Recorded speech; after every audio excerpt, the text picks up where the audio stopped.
All right, testing. Okay. Man, it's been so long. All right. Hello, everyone. Welcome to the stream. I am your host, Grease Monkey. And it's been a long time since I've done streaming, made content for this channel. So I'm excited to announce that I am going to be focusing more on this channel and making content, doing live streams, doing the whole thing, getting back into Blender, my home, my palace, my mansion, my heart. And today's stream is mostly for getting back acquainted with Blender, with streaming. Maybe, you know, the end goal is to be able to make like an artwork between 1 to 2 streams. Streams will be like 2 to 3 hours, so at most 6 hours per artwork. Obviously there's a certain amount of quality we can get out of an artwork like that, or in that time frame. So hold on, I gotta lower this music. So this is mostly a stream for me. This Friday stream is mostly a stream for me to get reacquainted with everything.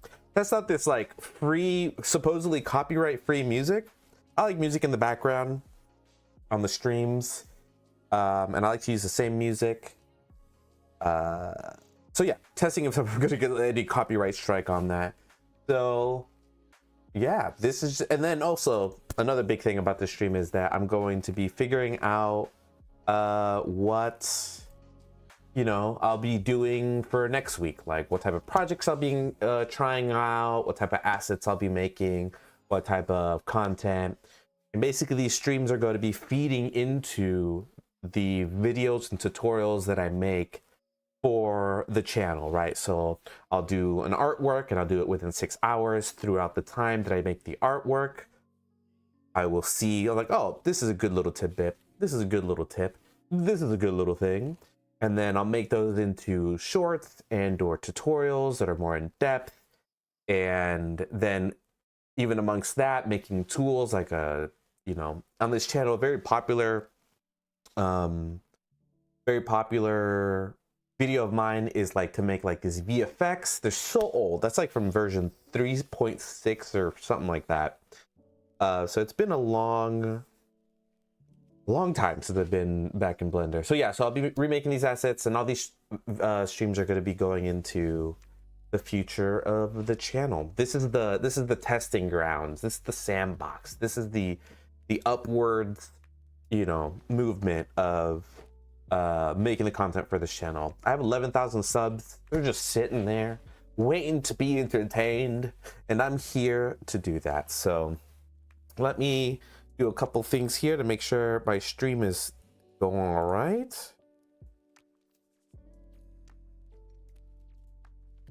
There we go. All right.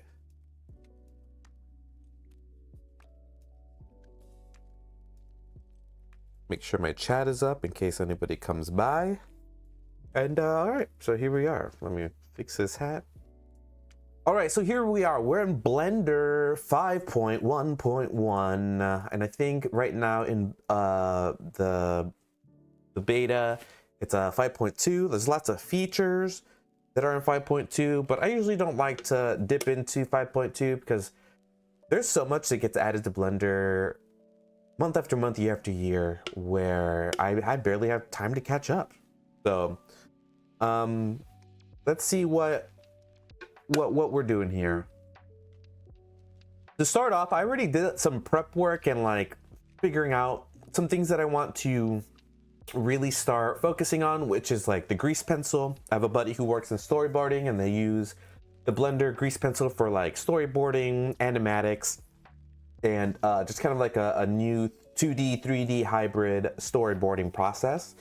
I bought his course. I'll be doing that probably within the next couple months, just for fun, see if I can like map out some sort of fight scenes or things like that. So anyway, pretty standard Blender here. You know, I do have some add-ons that I have on. I have the what is it, screencast keys, so you can see all the keys that I press. So that's pretty cool. You can see my mouse. Let's see what else I have in here. I have paint systems. So paint systems is a very interesting add-on where you're able to paint within the viewport, and it really makes it easier to do like texture painting within Blender. Blender's always been kind of like a little slow or a little laggy at least when it comes to painting within Blender, within the viewport. So this paint systems I'll be trying out. Another thing that I have here is quick tools. This quick tools I believe is for grease pencil, if I remember correctly. I know I have it for a reason. And we got grease pencil tools. Then we got story tools, which is what you see down here. This is used for like storyboarding. This primarily has like a bunch of like different shortcuts for storyboarding and animatics and stuff. You should definitely check that out. I think there's a couple of videos on YouTube about the story tools, and then yeah, the screencast keys. And just so we could see the extensions that I have installed, let's see. So yeah, grease pencil quick tools, grease pencil tools, the paint system, screencast keys, stored views. That's also in here. Yeah, here it is. Stored views. This is just so you can have like multiple cameras and it's easier to like navigate between different types of views. And yeah, and then the storyboard tools, which I did a little testing on and I'm pretty excited to start using, because I definitely want to start incorporating more grease pencil objects, more grease pencil. Been doing a lot of practicing drawing, and I think I'm getting pretty, I'm over the beginner stage, so but I'm still, I think, before the intermediate. Yeah, I've done some rendering. I mostly use Krita for that. I don't know, maybe I'll do Krita videos on here. We'll see how the audience reacts. So let's look at some old projects to like get acquainted with some stuff here that I used to do. Let's see.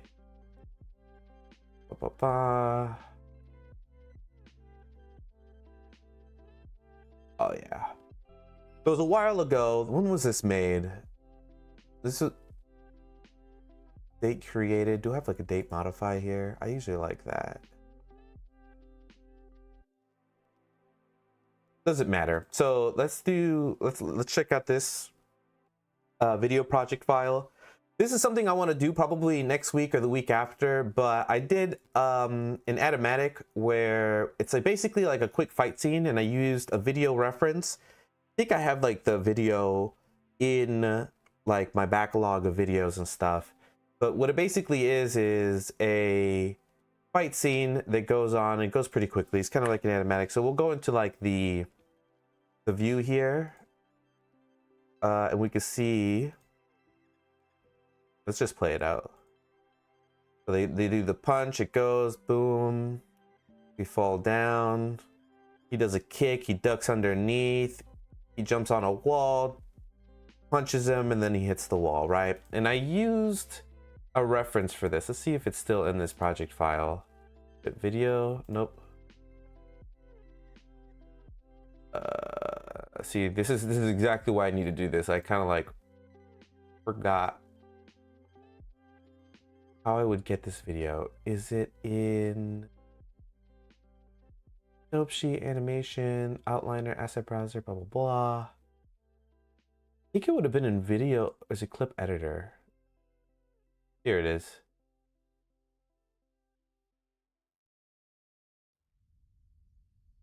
Like, this is the clip right here.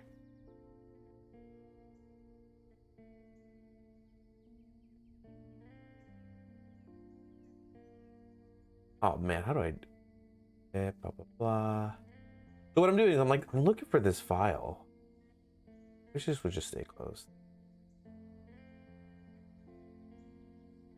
Video sequence.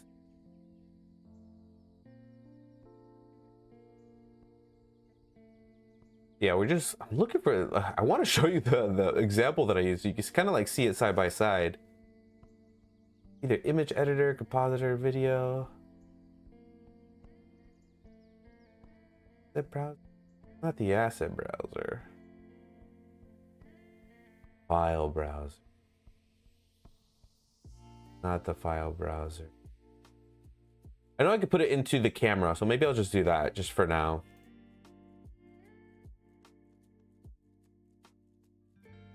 But yeah, there it is. Let me just put it into the camera. Maybe that'll just be easier for now. I know there was a way that I used to do it. All right, so let's get this camera.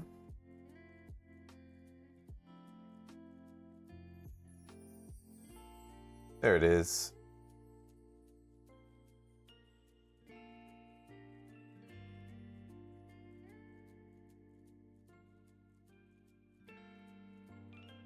Oh yeah, I think I had it on a second camera. Let's see. 0, there it is.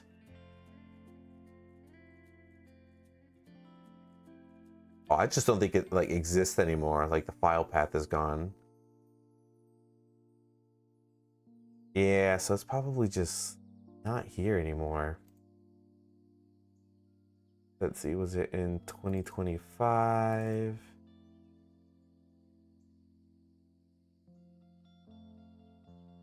It is, there it is. There she is. So yeah, this is I basically, let's see if I can now open up the thing I needed to open up. There we go. But then this one,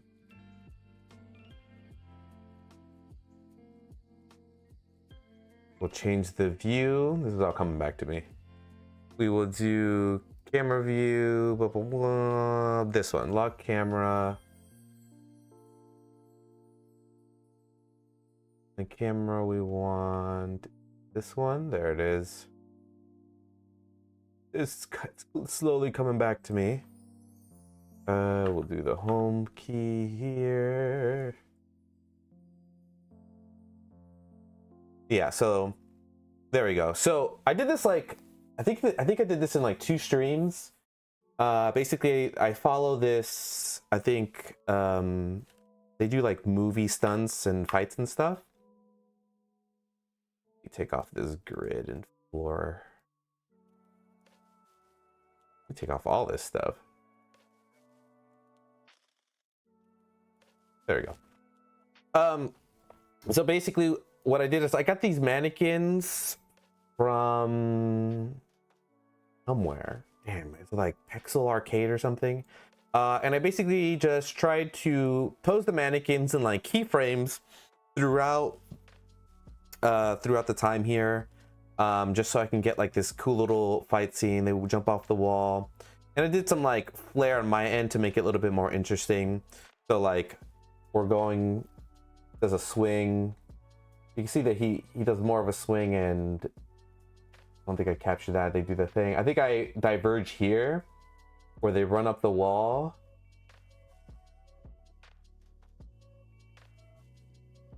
And then punches him. I just kind of like this camera move where it kind of like goes in slow motion. So in this moment here, it's like a slow motion moment where it goes over.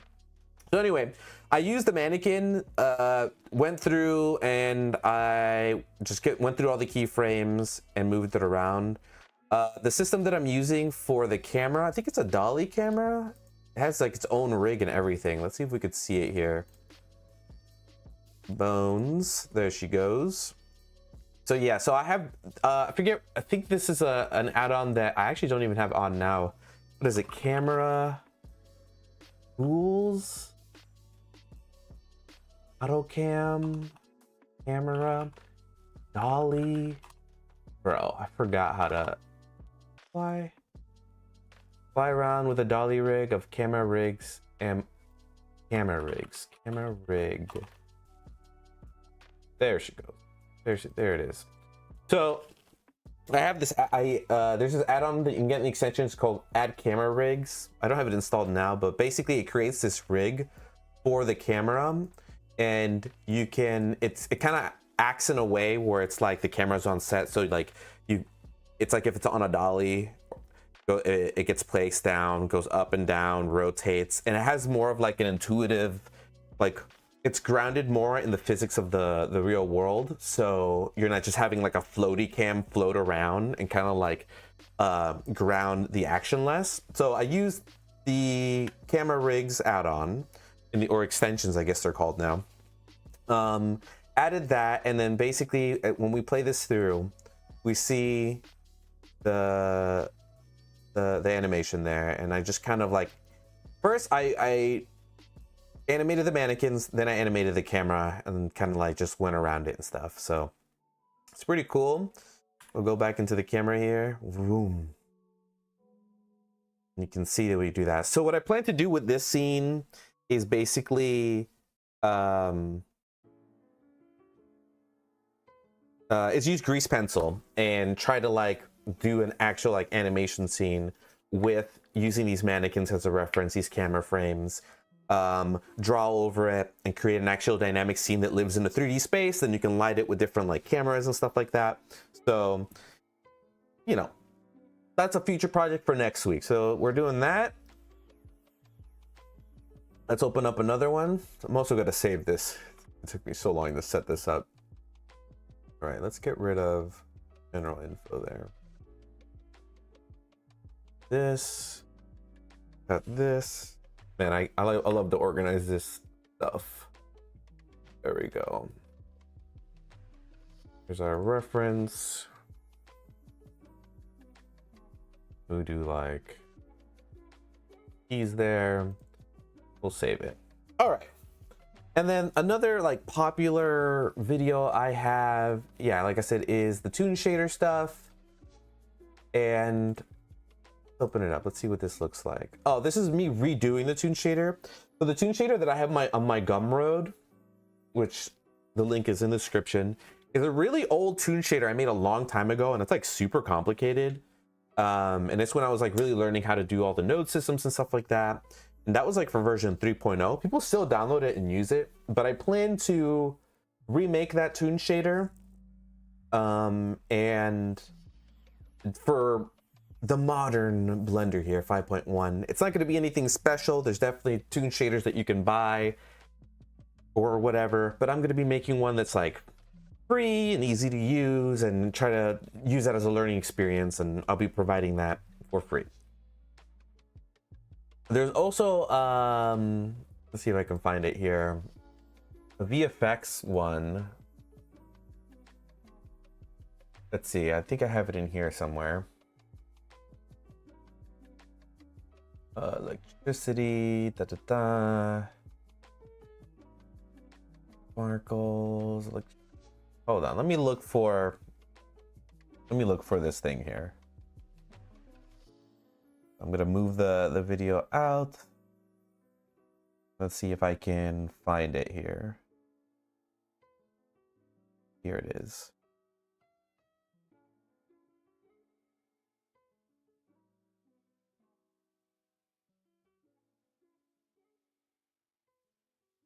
All right, let's see if I have it. See if it still works. It's kind of crazy that like this shader still works.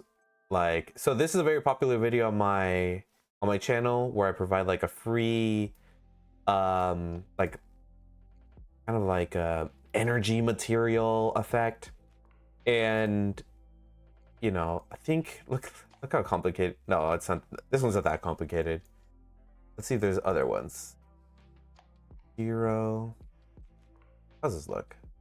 Yeah, so these are kind of like tests that I was doing with like these energy materials for Blender. I'm gonna also be remaking these. If I remember correctly, I can like just mess with some of these settings here. Yeah, and really just add in some like fun stuff.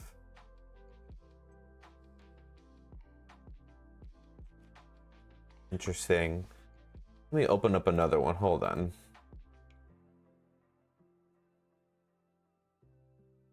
Let's see. Ba ba ba.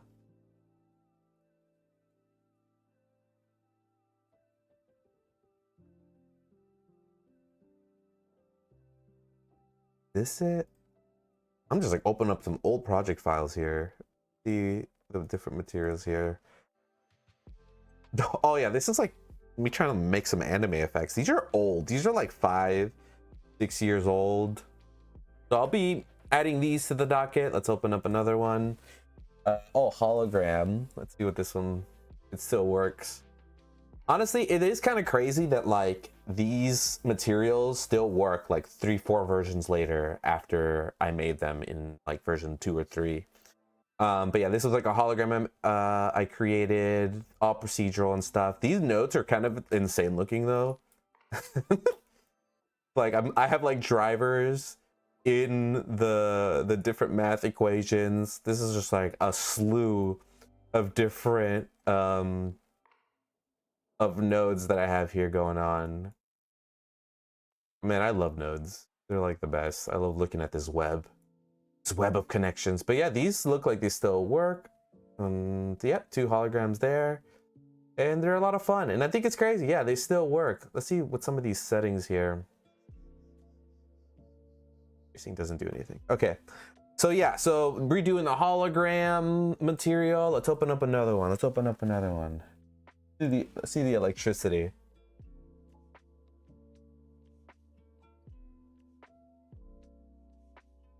Interesting. Let's.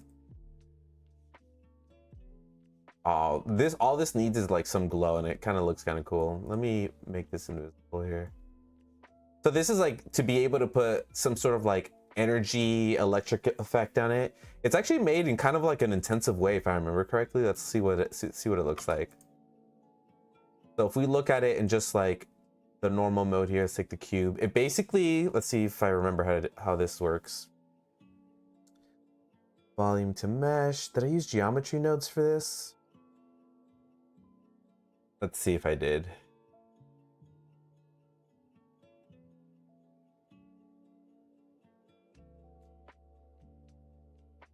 No, I didn't. This is straight up without geometry nodes. Crazy. So I think what I did was I created points, and then those points I made I made a volume, and then I put the volume into a mesh, and I added a like a noise on the volume. So as it animates, it rotates. You can actually almost see the rotation, how it goes kind of like around there. Then I use the dot product of that of the normals of the model, and then you attach that to the material, blah blah blah blah blah blah blah, and then eventually you get something where at certain angles you see the material, the electricity actually come through. And obviously this would look a little better if we had like some glow on it. Basically what we would do here is that we would get into the compositor node. See if I have anything. I think I vaguely remember this compositing stuff. Let's see. We would use, what is it? Glare. Yeah, we would just add like a twinkle glow, take the streaks off, maybe do a bloom. Yep, there we go. Put the things on. Have a little control. Maybe we do double glare. We do this one a little bigger. This. Give it kind of like a different blue color so we can add the electricity there. And you can see that it starts to look like something, right? Like we can take off all this stuff. We put the cube back on.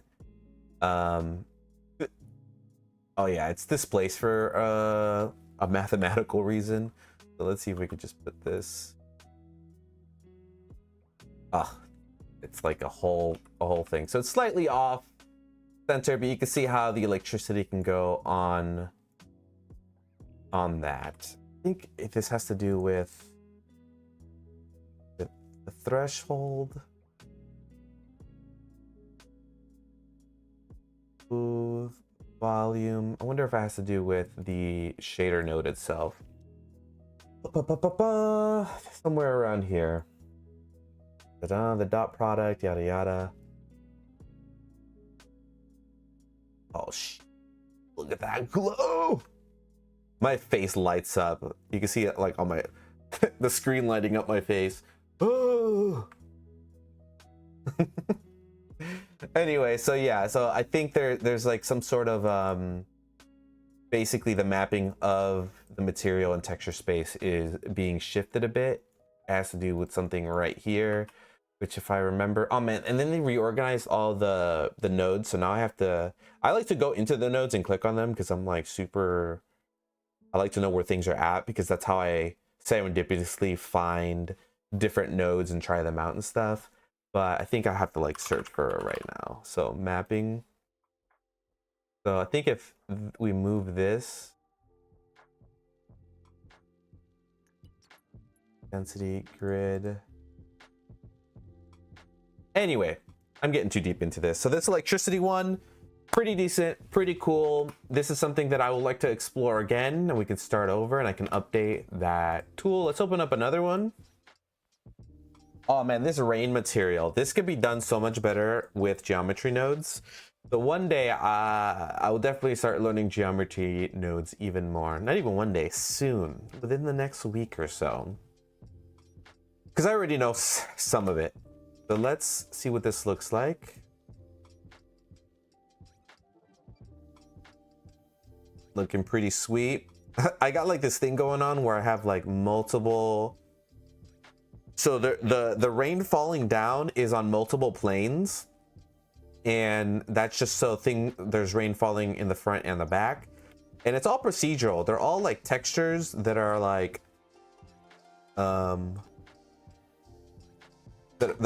it's all textures like fractals with a bunch of like nodes. It's all done within like the material nodes of them.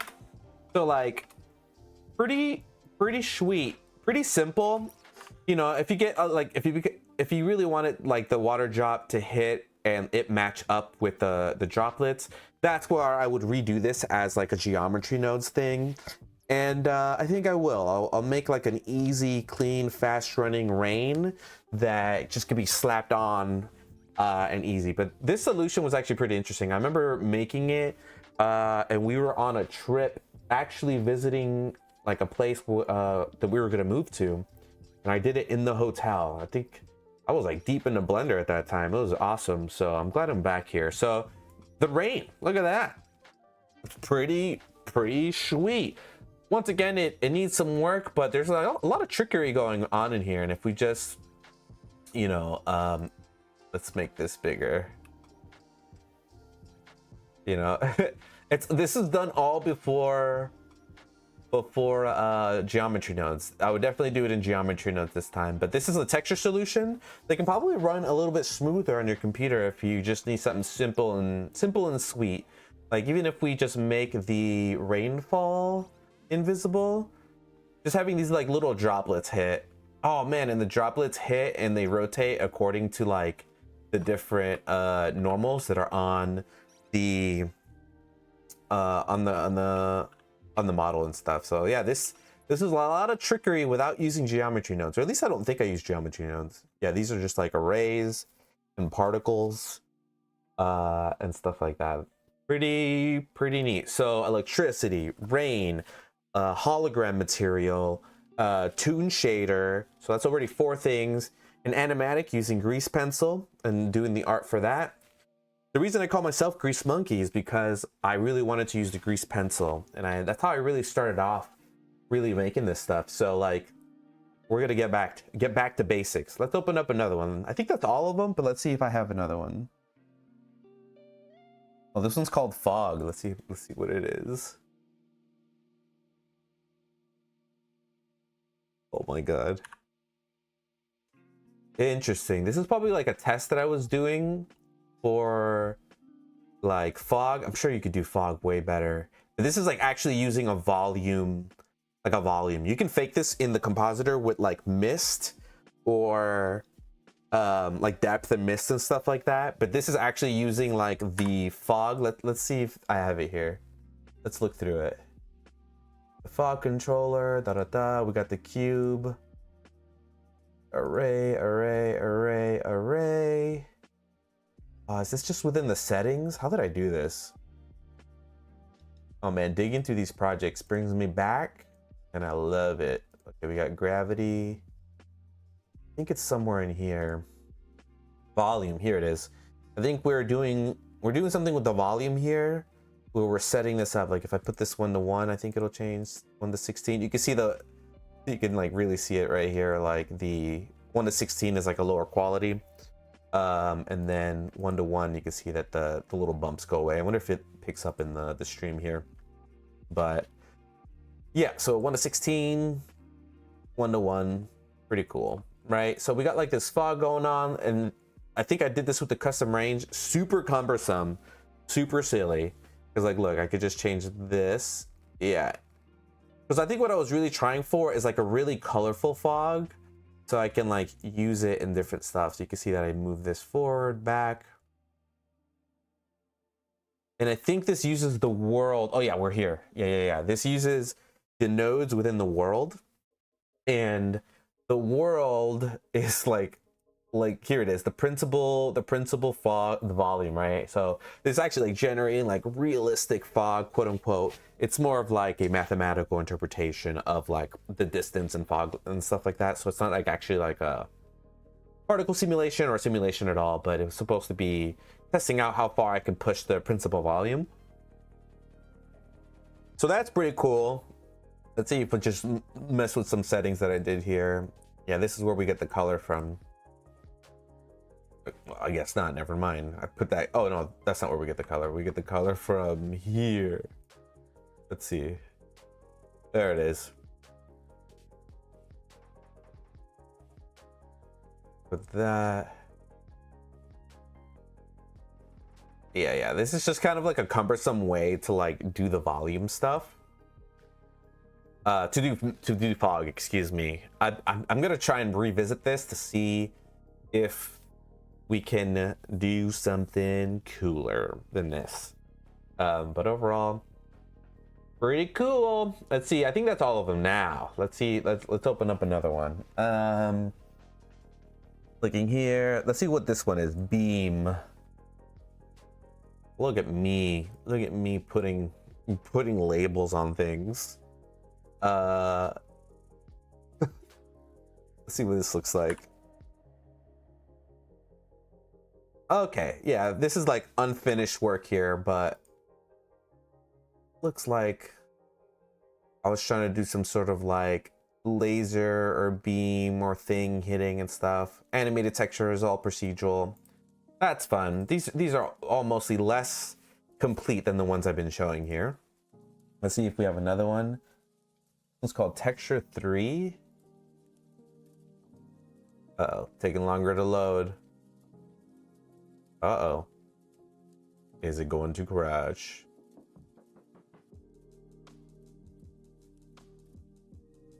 Please don't crash. Please don't crash. We're gonna launch another one.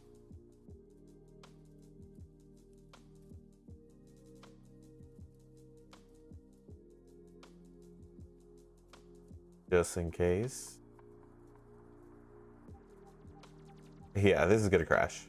Look at me, bam, preemptively crash, but I had one open already. So back to full screen there. Okay, so that crashed. I'll have to see what that even is later when I'm not streaming. Beams, rain material, textures. Oh, the old toon shader. Let's take a look at this old toon shader. Here we go. This toon shader is kind of ridiculous, right? Like, I wanted like all these features and all these different like controls and systems for it. And the node system for this is like insane. Like, look at all these settings that I tried to set up here. Let me get out of here. There we go. There we go. So these are like the different versions of the toon shader with like the different like light. So this is like a sun hitting it and stuff. And I wanted to have like all these features for these different. We got, I think there's two of them here. Yeah, toon shader and then toon solo. So this one is different than these three down here. Okay. So this toon shader is basically something I worked on for a very long time because I wanted to have like a bunch of different controls and systems to control the toon shaders. There's obviously a lot of good toon shaders out there made by some really smart people. But I just wanted to try my hand in it and look at this like node group. It's like all these settings on here. So let's see the inner webs. We're gonna see like literal webs of nodes in here, like cobwebs. Boom. Let's scroll out. Look at this ridiculous node system. It really cracks me up, like just how much I was like, how many settings I wanted to have the control systems, and I tried to organize it to be like as like readable as possible and stuff. But like this node system is like insane. Like this is where it all ends up going out, right? And these are all the different settings, right? So I wanted it to be able to be affected by lights, but also for you to be able to control the distance of things. So let's just go through some of the settings, right? So like we could just change like the highlight color. Actually, let me zoom in better here. There we go. Let's zoom in here. And then let's move this over here. Okay. So, you know, we can change the highlight color from the middle. We can change each individual like layer of like the toon shader, which is pretty cool. If not a little obsessive. Sometimes you don't want like this much control. We can control the individual sizes. So if we thought that like the highlight should be bigger or smaller, that's fun. And the secondary color and the shadows. We can make it emit a glow. You can't really tell the difference here, but it's basically using the emission part of the node for it. And then I even had gradient highlights. Let's add in the highlights. Ooh, woo! This brings me back. This is some good stuff here. So like this is basically to have like a gradient within like the different layers of the toon shader, which is pretty cool. Then you can really have like these nice toon shadery graphical kind of like styles. Ooh, you can do like that rim light or the light on the outside to have like a different color. Oh.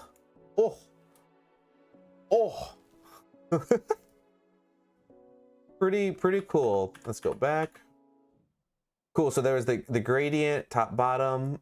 Oh, the bottom one. Oh, this is the outside, the Fresnel, the outline. So you can change the colors of the bottom, like the shadow of the Fresnel and the highlight of the Fresnel. So like the highlight could be, you know, red. These should be flipped. That's funny. And then the shadow could be like a completely different color, while the gradient could be something else. So eventually I'll like to, not eventually, I keep saying eventually, I will be addressing or redoing this toon shader in a different way, building it from the ground up for like Blender 5.1. Like I said, I made this a long time ago, like in version 3.6 or something like that. So it's already been 2 versions, but I do like all the control that you kind of get in this, because you can have some really stylistic stuff, right? Adding the gradient and then adding the difference, even like adding this gradient, having this is like pretty sweet. I'm not even just playing around with these are a lot of fun. So like I guess that goes up to this gradient highlight color. Bro, this is like psychedelic. Okay, there we go. So that's pretty cool. Gradients, what else does it have? Oh, the Fresnel, so the highlight from the top bottom. There it is, highlight, and then how deep that goes, we can do it all the way. So like do something like that, change the highlight to a different color, have the control, and then you can start getting some like really funky stuff with this toon shader. If I do say so, I can understand why people download this, if I do say so myself, you know. Anyway, this is like my pride and joy. Like, let's look at that web one more time before we go back. Woo! Spider lives here, man. Like, these are, if we just even see some of this stuff, I'm like using map range and highlights and colors and mixers and mixing into everything. It looks really complicated, but honestly, if you do it bit by bit, you'll understand all of it. Like, you can like work your way backwards through stuff. I did kind of a bad job putting notes on this, so I am gonna probably wing it when I make it for 5.1. But this one's pretty good. Let's go back to it from the start here. Yeah, this one's pretty cool. Like, let's see what light intensity does. Yeah, I don't. Why is that not doing anything? Oh, and even this, like seeing this highlight here, kind of interesting. Oh, and then I think I remember I added a texture thing to it. Let's see if I can remember that I did that. Is it this?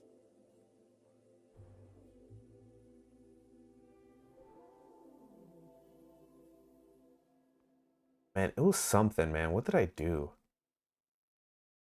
I remember I was able to blur the lines in between these after picking the stuff here. Is it on this one? Oh, it's happening on this one. I had the wrong one selected.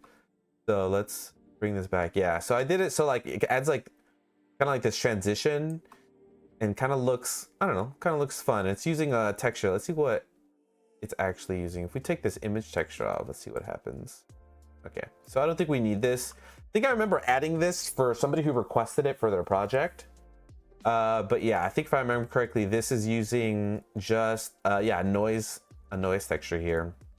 This is what's driving it. You can see like the scale that we can do here. Like if we can wobble it, you can start seeing how it breaks down the different transitions between the tune stuff. Yeah, but that's something ridiculous like 400, and then it just becomes green on the screen. But yeah, I really wanted this. I remember I was like, this is necessary. I need this. Let's put it to like 1. Yeah, these things don't do anything. Ooh, distortion. But honestly, I think I just use it so it can look grainy like this. Pretty cool. Obviously, we can control the light. Oh, this one, the light is controlled by these different nodes. Oh man, how complicated.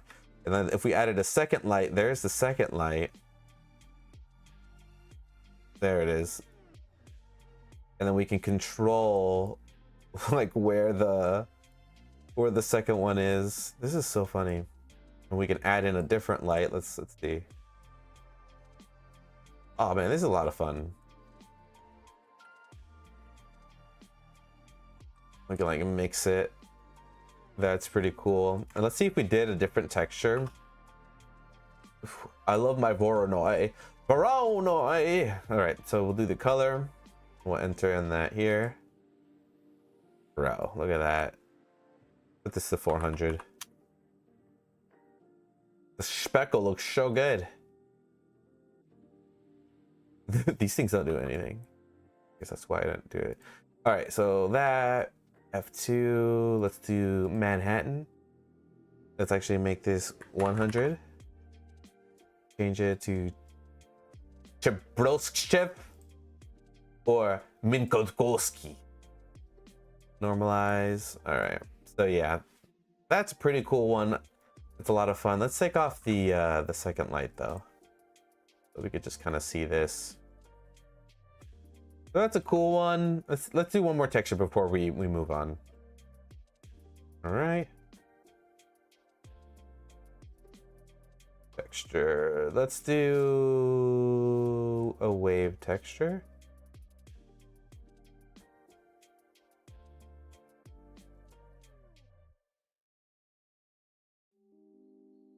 I didn't do anything. I wonder if we did rings instead.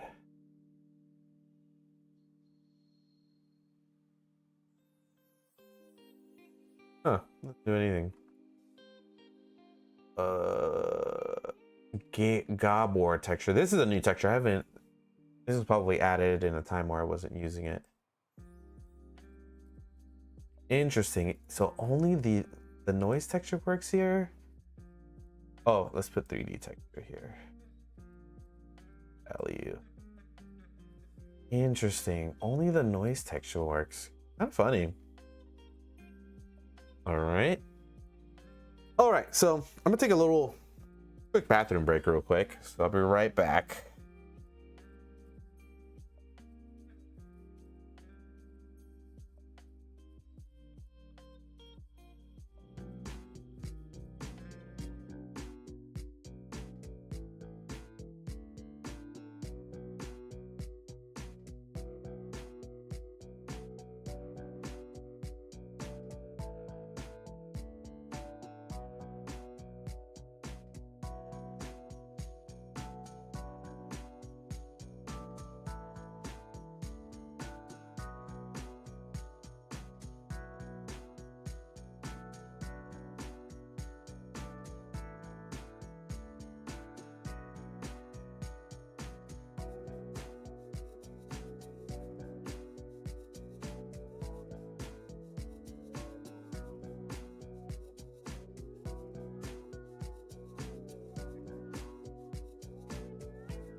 All right, we are back.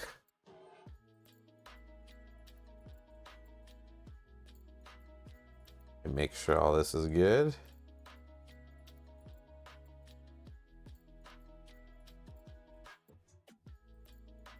All right.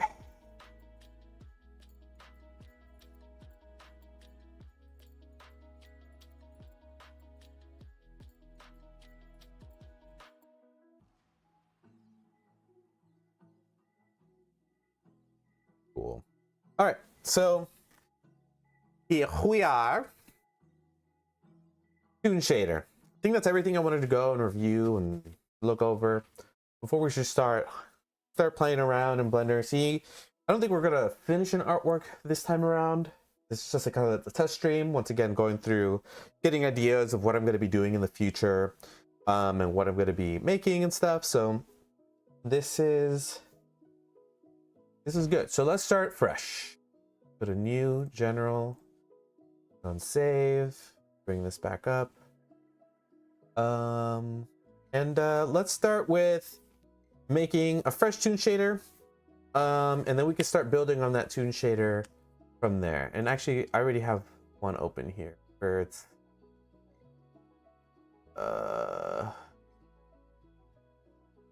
Day. There it is. So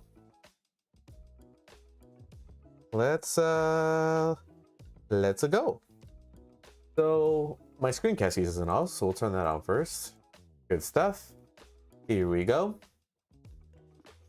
Let's set up my screen. I usually go to the bottom left. I think it's interesting how hidden this like feature is. That you put your mouse in the corner, in the crosshairs, you can actually drag over and make another window. That's usually what I do. So I'm going to make a shader graph here, and slowly start building out this a quick toon shader, so then we can start figuring out I don't know, a preliminary cool view that we can do. So let's get a couple things on here. Let's do some organization. We're going to start off with putting this into a collection by dragging it in. I'm going to hit F2 and rename this utilities or utils. That's usually where I put my lights, cameras, any sort of rigs or anything like that. And then we'll have our main scene here. Double click, we'll do main. I'm going to make a sphere, and I'm going to make a cone. I'm gonna hit G, go hit Y, and put it on the 3, and then I'll get the sphere. I hit G for grab, and we will move that on the Y to -3. We'll right click and hit shade smooth so we can see these pretty good. I see that I have this feature on where like it rotates from like whatever's selected, so it rotates around that or it rotates around that. You can see how it rotates. Sometimes I like that, sometimes I don't. So what I'll do is I will go into input navigation, orbit around selection. I go back and forth on turning that off and on, just depending on the project, because sometimes I don't want it to, right? So where it's rotating now, I think it's wherever like it kind of left off. There's like an invisible point, right? If I click on this, it kind of still rotates from the middle. So what I do is I click on it, I hit the on the numpad, the period, numpad decimal, and then it kind of centers it there. Like that basically centers the camera view, numpad period, right? That's why I have a 100%, no, I have a 97% keyboard, and I always need the numpad because that's just extra keys for me to have to work with. So that's cool. We'll right click this, we'll hit shade auto smooth instead of smooth, because if we did right click smooth, the normals for the edges here kind of get messed up, right? So if we right click and do auto smooth, it actually adds a modifier here where it will smooth things depending on like a threshold of the angle, right? So like there's right now it's at 30 degrees, but if we lower this, you can see the facets between go in and out, right? And that's just because they're about 10, yeah, it's 10 degrees per normal there, right? So that's an interesting difference. It wasn't always like this. It would, before it wouldn't add like this node here, which I think is a geometry node. Let's see.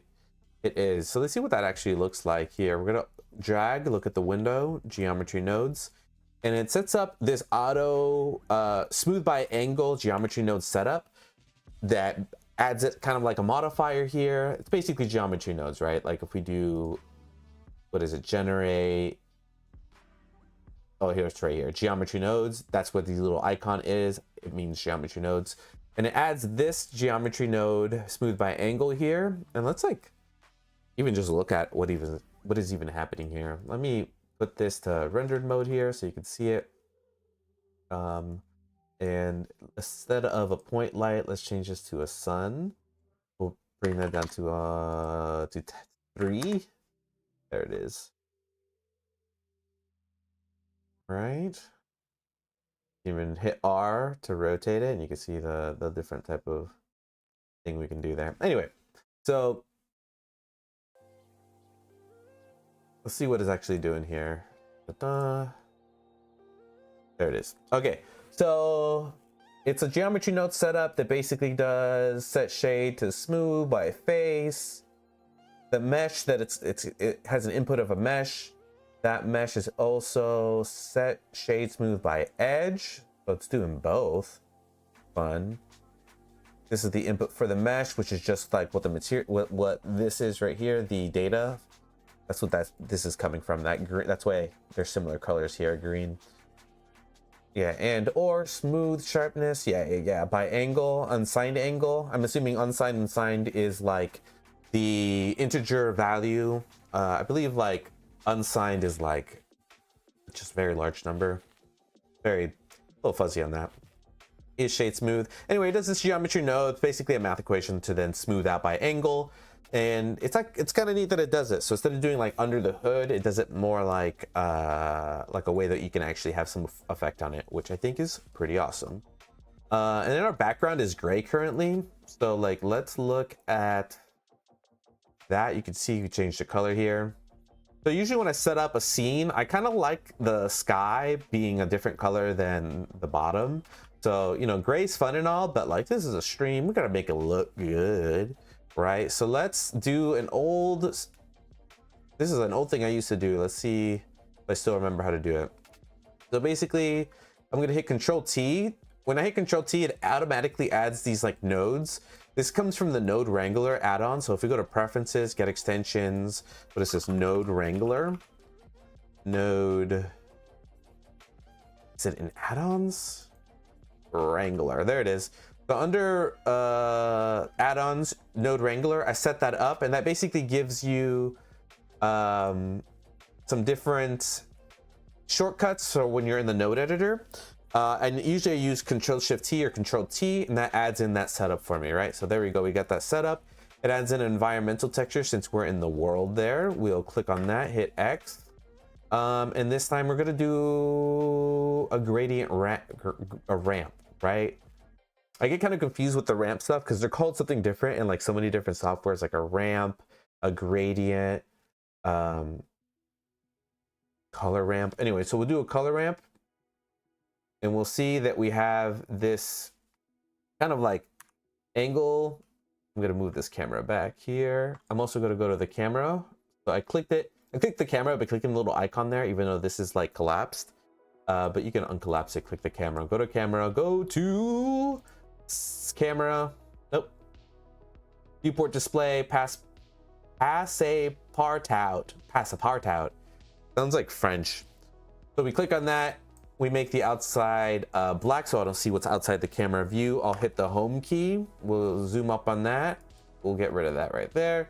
All right, so when I hit shift tilde, also called the grave key, but I don't call it the grave key because I'm not a narc.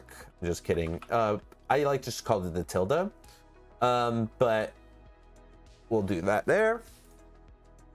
We got this color ramp, and the reason it's at an angle is because it's on a generated. Like if we did object, would it be different? Camera view. That's interesting. Window. Yeah, it does it from the bottom left here. Like we can probably shift it like this. And it'll shift with the camera, I believe. Yeah, like this. See, like the gradient is all the same. Kind of funny. Reflection, same thing. It's kind of like the thing there. Anyway, what we'll do is we'll do generated, and what we want is the gradient to be different from top to bottom and it be vertical, right? So this vector here is setting it up from a point. We'll leave it on point, and that's fine. We'll put this to 0. And this purple just means that it's outputting 3 numbers, which is a vector point. And, you know, you don't really need to know this math stuff, but it has to do with the texture space, the space of, you know, how things are projected onto your screen. So when we look at texture coordinate, it's like these coordinates are like the vector coordinates of the object or the camera or the window, right? So the window would be, if I remember correctly, the bottom left is, the top left is 0, 0, bottom left is 0, 1, top right is 1, 1, bottom right is 0, 1, right? Anyway, it's a little much, but all you need to know is that you can get this. You can hit Shift A, and we'll go to vector. I'm not going to type it in because I want to remember where this stuff is at. So we'll do it slowly. Bear with me as we ramp up here. Textures, utilities. Okay, so we'll go to utilities, we'll go to vector, and then we'll go to separate. Separate XYZ, right? So what it does is that we'll get the individual values of the purple vector here. We'll just attach it there. And then we can get the X, the Y, and the Z. I believe the Z here is up and down, which is blue. And we'll do it like that. Now we got a gradient that goes from top to bottom.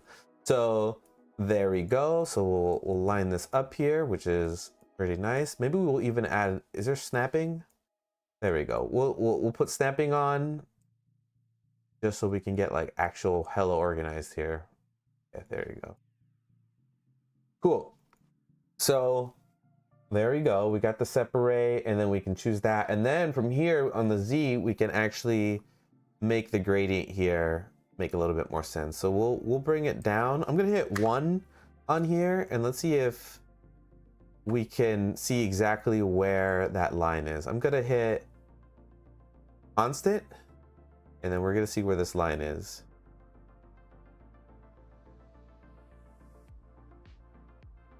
Bro, on the 1 it doesn't even show you. So let me get out of this. There we go.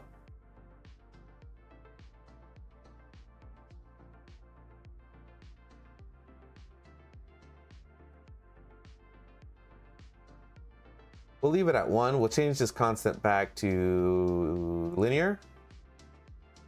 And we won't do that. We'll just do it this way. There we go. There we go. So I don't know. I just think it makes things look cooler, and I like how it affects the objects here. Like if we take away the sun, I believe it'll still be, yeah, you can see that it's still affected. So this is, we have no lights on, and it's being affected by the top to the bottom, right? So we could put like the top color, which is white. We could take the bottom, which is black. Let's do the bottom is like a lighter blue, so kind of simulate the sky here, right? Something like that. Oh, and one thing I want to do, since I'm going to be doing more 2D cartoony stuff, I don't really care about the realistic lighting. So we'll go to color management. Instead of view AGX, we'll do standard, and that'll give us some juicy saturation. So make sure to keep that set.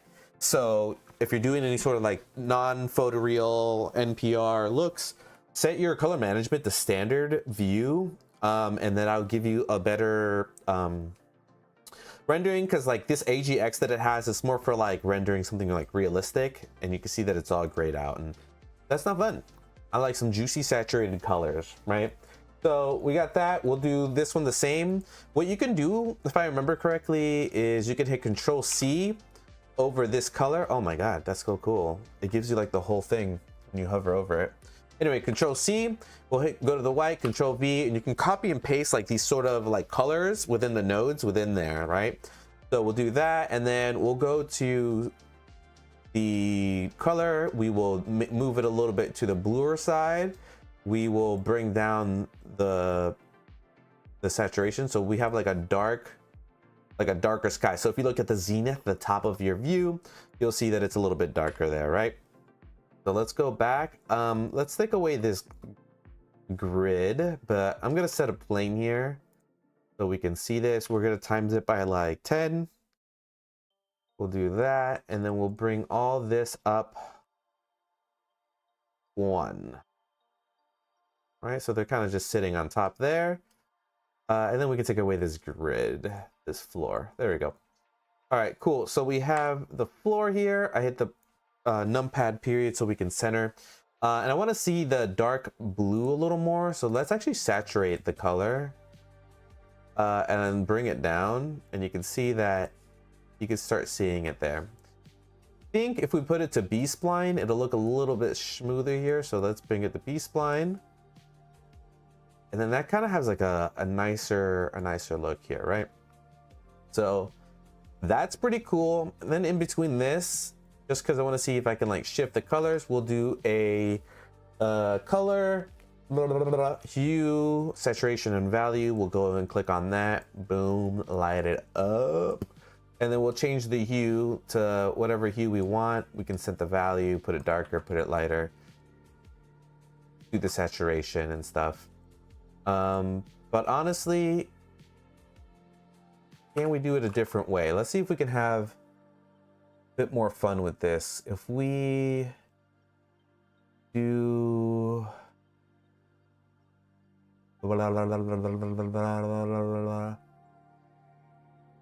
is it combined color? Nope, not combined color.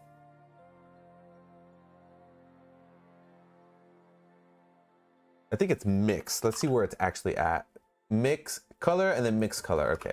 So we'll go down here, we'll go to color, and we'll go do mix color. We'll bring this to the top, we'll connect it, and you can see that it's mixing with this gray color. So if we change this to different colors, so we won't do a mix. Let's actually do a color right there. You can see we can have some interesting looks there. So do this. And I wonder if we do kind of like the same thing here. And we plug this in, and then we can change colors here. We can start like mixing in different colors.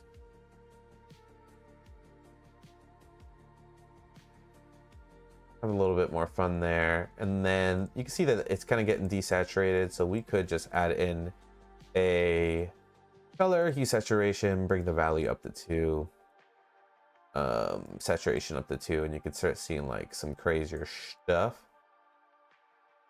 But anyway, this is a little much, so we'll peel it back.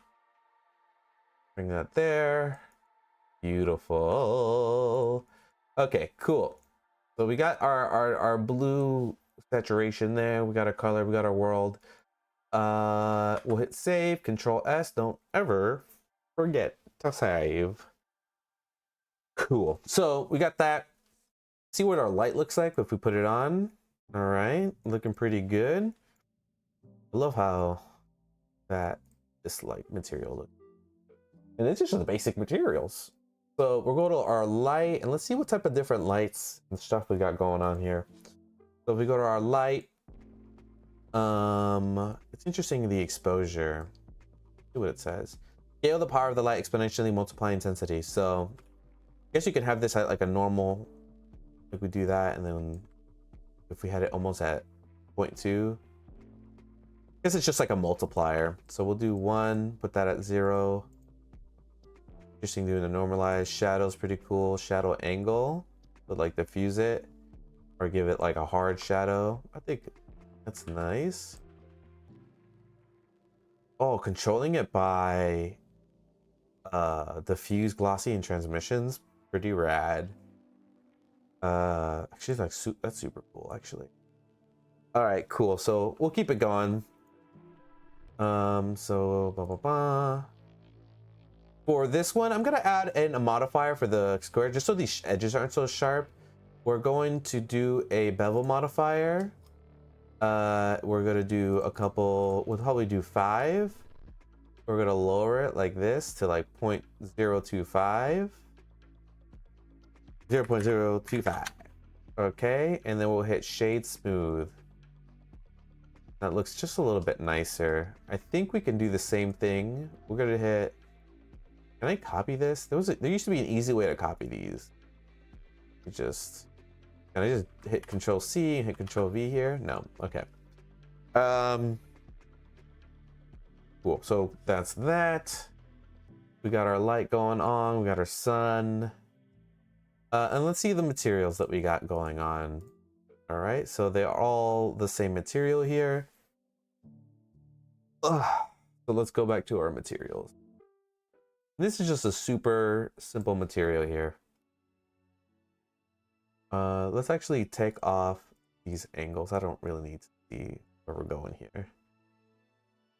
There we go. Actually, interesting putting it metallic. I wonder if going into here, doing ray tracing, if I did it metallic, would I see that? Yes, you would see it. That's pretty cool. We're gonna hit Control S. We'll keep ray tracing on. We'll do not light probe. We won't deal with light probes right now. Precision, denoising, spatial, that's all good. Fast GI, threshold. That's looking pretty sweet. We'll do 1:1. All right, 1:1 resolution here. And then for sampling, instead of 16 on the viewport, we'll do 32. And then we'll do 128 for the render. We'll hit S. We'll jitter the shadows as well. It just makes the shadows look a little better. And then we got something pretty cool going on here. We got like the sun angle hitting, and that's good. Okay, cool. I'm basically setting this up just so we can start somewhere with like this like toon shader, and then we can start building out a scene from it. It's gonna be a very basic toon shader, but we're gonna add on to it. We're gonna try and match it to like the toon shader that I have on my Gumroad that was made before. So cool. Let me check a couple things here.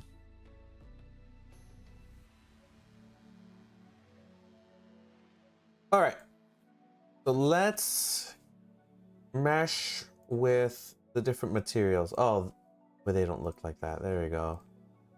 Now we can start seeing the roughnesses. Oh, look. This looks like them old renderings from like back in the 90s, 2000s, when they used to do like checkerboard and like, look at the graphics that we have. The graphics are so good. All right, so let's take off the metallic. We'll bring the roughness up. Kind of give it a good look there. Alpha's pretty interesting, just making things invisible. IOR, that's pretty fun. Having like some fake IOR. Honestly, NPR stuff, like non-photorealistic stuff, is always the way to go. Right now, this I can kind of see the edges on the sphere, so I'm gonna hit Control S or Shift S and hit cursor to selected, because wherever you generate, whenever you make something, you hit Shift A and make something, it'll happen on the cursor. That's the 3D cursor right there. You can see it like red and white circle. I'm gonna delete this and then hit Shift A, do mesh, and then I'm gonna do an icosphere, and then at the bottom left you could set the settings. I'm gonna bring up the subdivisions to a point where I can't see those edges. That's great. We hit shade smooth, and now the edges look a lot smoother. So that's pretty cool. We'll give it the same material, and then we can start building out this like toon shader. I saw a video, I gotta find out where that video is, that makes the toon shader a little differently than usual. So the way that the toon shader usually works, I'm gonna call this toon shader right now. The toon shader, our background looks like it's cool. So usually for like the toon shader, what usually people do is they will delete this. So there's no shading. They'll do a shader, they'll do a principal. I didn't need to delete it. They'll do a principal shader, they'll do a utilities. Let's see, shader mix. We're gonna plow through looking through these. We're not gonna type it in. We're gonna learn where all this stuff is now. I have to relearn it. I even forgot what it was called. Actually, let me see where it is. Shader to RGB. It's under color. Okay, so Shift A, we go to color, and we go to shader to RGB at the bottom here. So this is usually how the toon shader, this is how usually people make it. So there we go. So we got shader to RGB, that's the color, right? And then they'll do something like a color ramp. They'll put it in between there, which then gives it like the white color to the black color. They'll add like maybe 5 of these. You can click here and distribute stops evenly. So there we go. And then we can start changing and shifting these colors. So instead of black, you know, you can do like you do white, have white shadows. Anyway, so we'll do like dark blue. Actually, let's do just 2 first, and then we'll cut it up. So we'll go back to black, saturation 0, 0, 0, and this one all the way up, yeah, value. Okay, so for this one, we're gonna do some of my favorite colors. We'll do saturation. We'll do like a darkish purpley blue, and this one will be more of like this lightish pink. These cotton candy colors is usually what I like doing here. So you can see that we can start getting something smooth looking. We'll do linear here, and you can see that we can start getting this like toon shader look. What we could really do is set this color ramp to, instead of B-spline, to put it onto constant, and you can see that we can get a 2-tone shader there. So what we want to do is we want to add a couple more stops. We then want one more, do 5.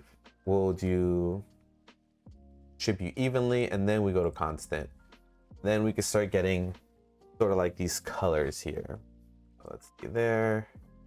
Then we can start shifting the different parts here. Honestly, too many stops. Let's go back. I'm gonna hit, how about just 4? Distribute evenly, constant. So this is normally how people do like a toon shader, right? They'll do something like this. You see how this is getting kind of silly, right? Like just doing like using the color ramp for this. And there we go. So then we have like this toon shader where it's affected by the light. You can move around. Then you get like this weird stuff like this, where like this has like 2 of these different highlights, even though it really should be 1. I'm not great with this, but let's put it to a point light and then make it really bright. And you can see that you can start getting this toon shader look. Let's go back to our material here.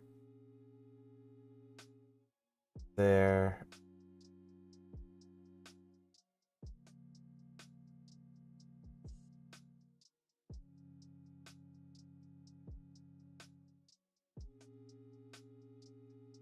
Right, so you know, this is usually like how this toon shader is made, and it's a little cumbersome, right? Like to like have to go in here and like go to the individual stops and have to like shift them about and everything. So kind of weird. Also, there's some interesting stuff in the color ramp by switching just like HSV, like even just something like this, HSV near, HSV, HSL, like with this like highlight here, you can really make like a subsurface approximation for stuff. Like HSV is kind of interesting, doing far, get like these weird psychedelic. This like line here, this is like something that probably needs to be solved for, right? Clockwise, counterclockwise, far, near. But let's do near for now. But it's kind of interesting here.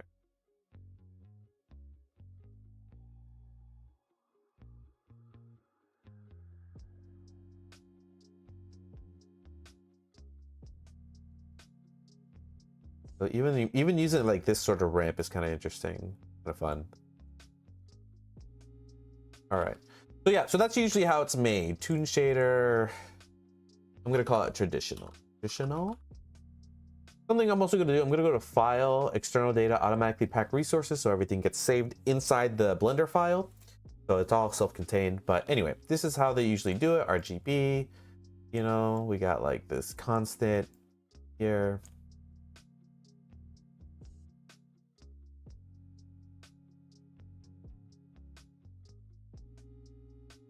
Right. Tone this down.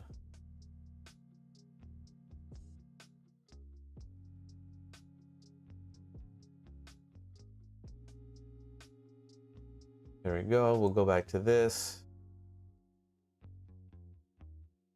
Blast this. Power. Radius. Softer. Soft fall off shadow.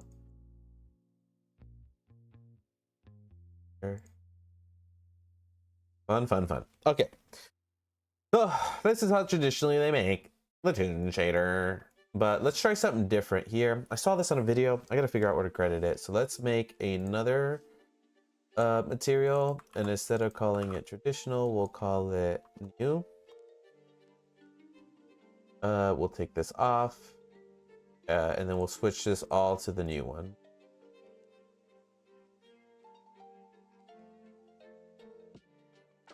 All right, so we got like these schmoop stuff. So let's do it again. So let's get this. We'll hit Shift A, color shader to RGB, and then we'll do, what did they do? They did utilities, color, RGB curves. They do this.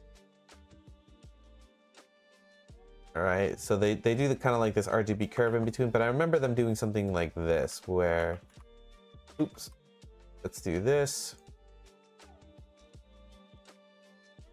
All right, we'll add in some different points here. We're at that point, that point, that point. All right, so we'll do something like this.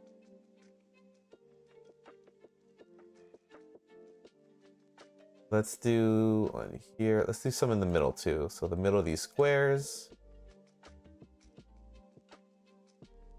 Okay. This also feels a little cumbersome, so I don't know. Maybe we'll find a solution, but this is what I've been seeing some people do. So we'll do something like this.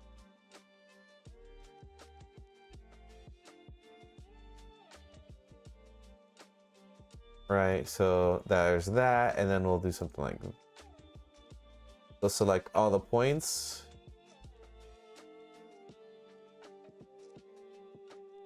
And then they'll select this, vector handle.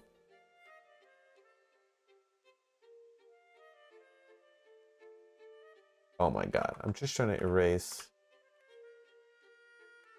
Is there a button that I can press? Delete. No, not. Just want to delete this point. Is it backspace? Man, I do not know. Oh, you can just hit X on that. All right, so let's keep it going.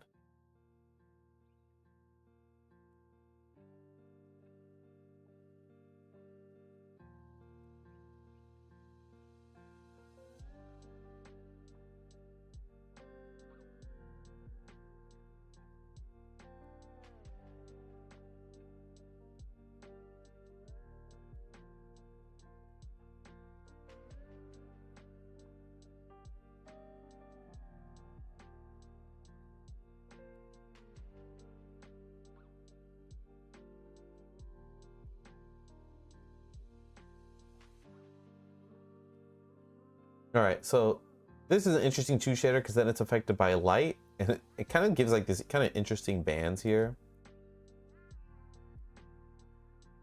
Move this light around, see what this is. Kind of interesting.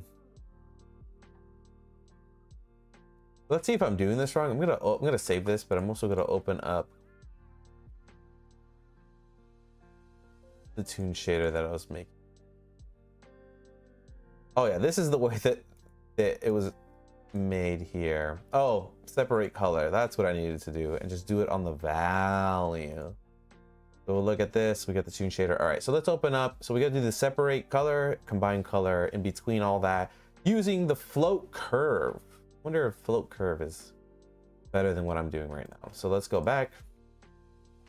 Go here. So let's go to color, separate color. So we'll do this, and then we'll do combine color like this. Then we'll do something like this. Nope. Oh no, yeah. HSV, HSV. We connect the color there. All right, so we do the color combination. We'll spread this apart. We'll lower the lighting here. Not too strong. Okay, we'll get in here. So for this, what we'll do is we'll put it into the color. Put it in the... All right, so this is getting some toonish looks, but I wonder if it should be in the factor instead. That makes it like lighter. Oh, we gotta take it out of this though. What a bright color. Okay, it's probably in color though, right? I gotta open up that file again. So let's go and look at it. How did I do it? Not in factor, it's in value. I use the flow curve. So let's go back. Let's go to where that is. I think it's under utilities, math, float curve. Yes, good guess. Let's bring this into value, bring this in. So add that. So we got this float curve. Let's like separate this. I wonder like how different this. I think if I remember correctly, float curve would be something 0 to 1, and I think RGB curves, it's like exporting instead of 1 value 3 values, because like RGB, and then it's like from 0 to 255 maybe. I'm not like entirely sure, but let's see if we can mimic this entirely. So we'll get these points here, and we'll start building out kind of like what's going on here. Do a couple steps here.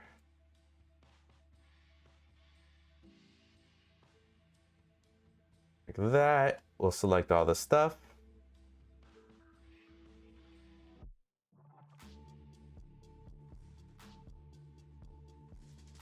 All right, I think it's generally doing the same thing.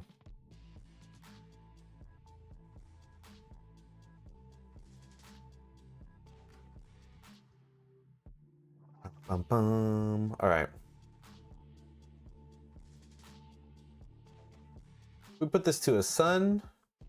We bring this down to 1. Rotate this. If we take off the sun, oh, it's the sky that it's reflecting. Interesting. Let's take away the roughness.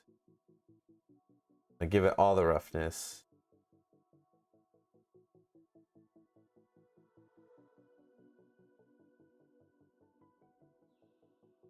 I'm gonna see if rotating this. Yeah, it's definitely doing like a reflection of the sky that it's doing. Okay, so that's good to know. We'll go back to the nodes of the world here. So, so instead of doing it like this, we'll start off this way. Let's do this. Da, da, da, da. Okay, so we brought up the steppage here.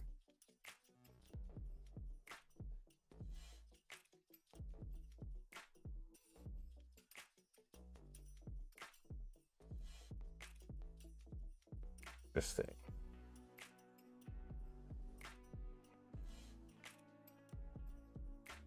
All right, where's our light again?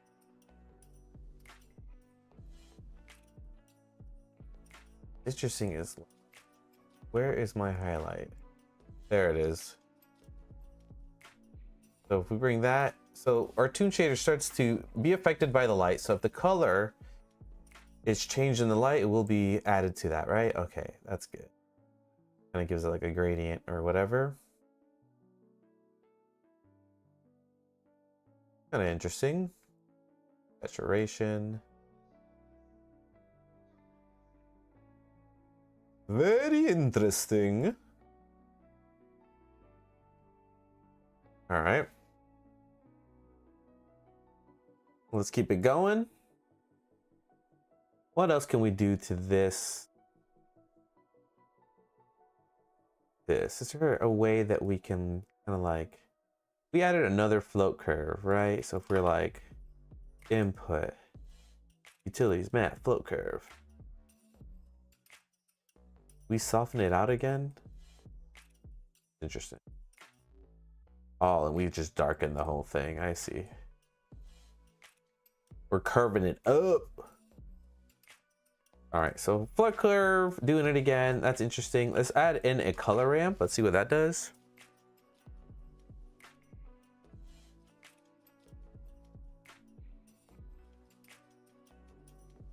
Also very interesting.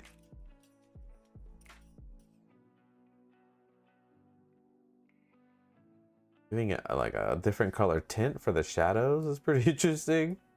Like if we just put this to white. Added green on there. Interesting. Okay.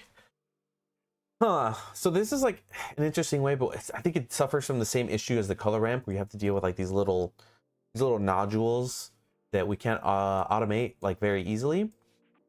So keep building out some stuff here.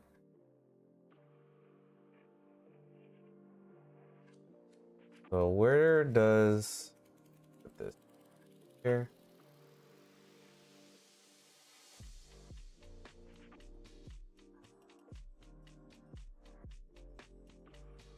So does bringing this and smoothing it out do anything for us?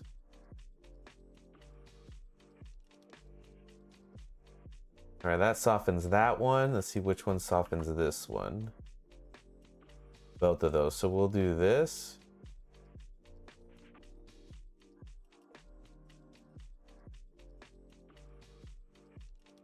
Interesting, because you can really control the transition here.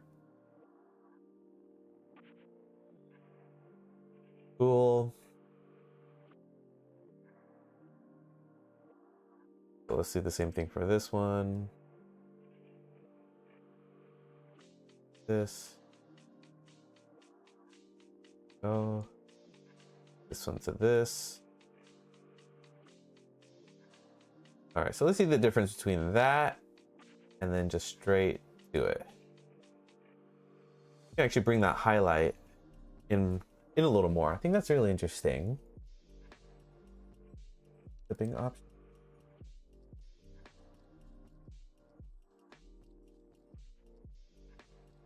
Interesting. All right. What can we do to step this more? Is there like some sort of utility here that we can have more of a step, path, step range, clamp? Wouldn't be the cylindrical. What is closure? Gotta look up that one, what the closure does.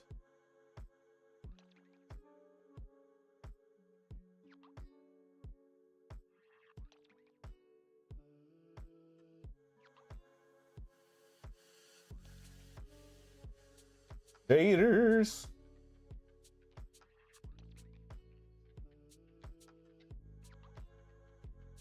Yeah, this is like I said, this is a method I found online, and now you like looking at it, I don't think I like it. Like it's kind of cool, like being able to like really bring out this spotlight, giving it a hard edge, actually giving all this a hard edge, you know. Like,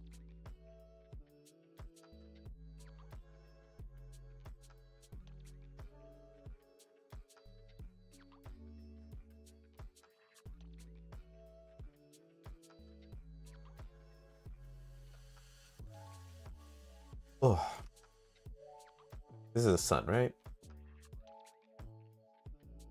Here's how bright the point lights have to be. All right, so we got the point light. It is affected by light. It's affected by color. I like it. Cool. So we're gonna take that off.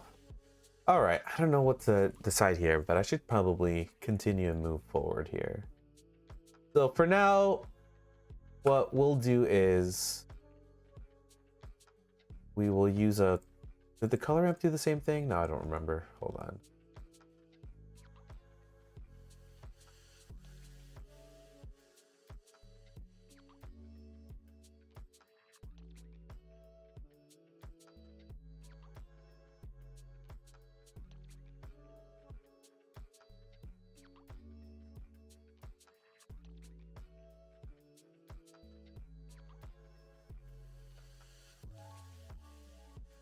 All right, so doing a sharp black, we'll do a gray-ish there. Then we have it chopped up a little bit better. Right, then we got the light, and the light still affects it like that, and that's good. I do like that. All right, so let's add in also like, we'll erase this. I like this so far. We'll keep this the same. And then let's do a combined color, just like how we have here. Nope, not combined color, a like color mix. So we'll go to color and we'll do color ramp, mix color. We'll do mix color.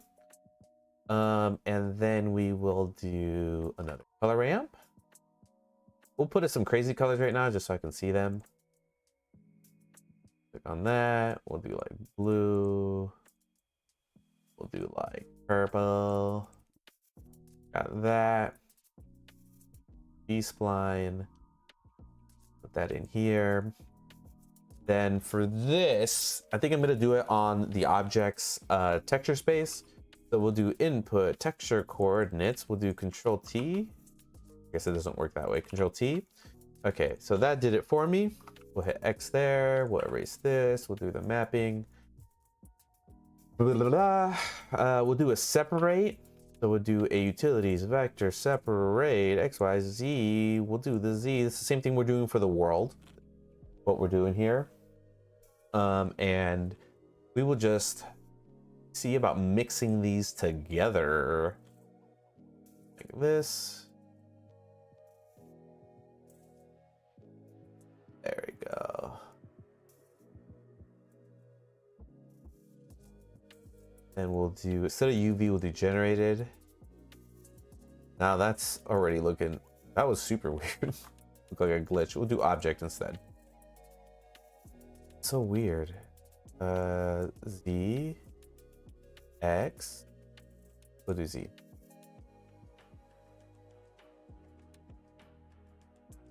We'll see what this looks like just without this. Let's see.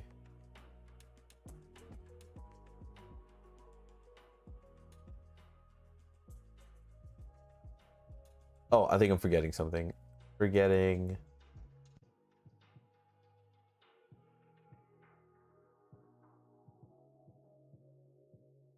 This goes here.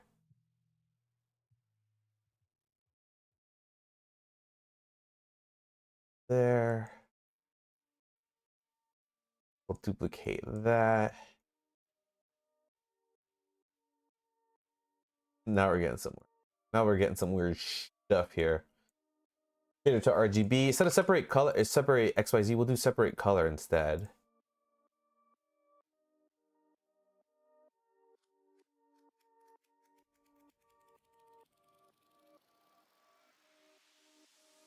Yeah, we'll do XYZ. But it's the same thing. Separate XYZ. And then we got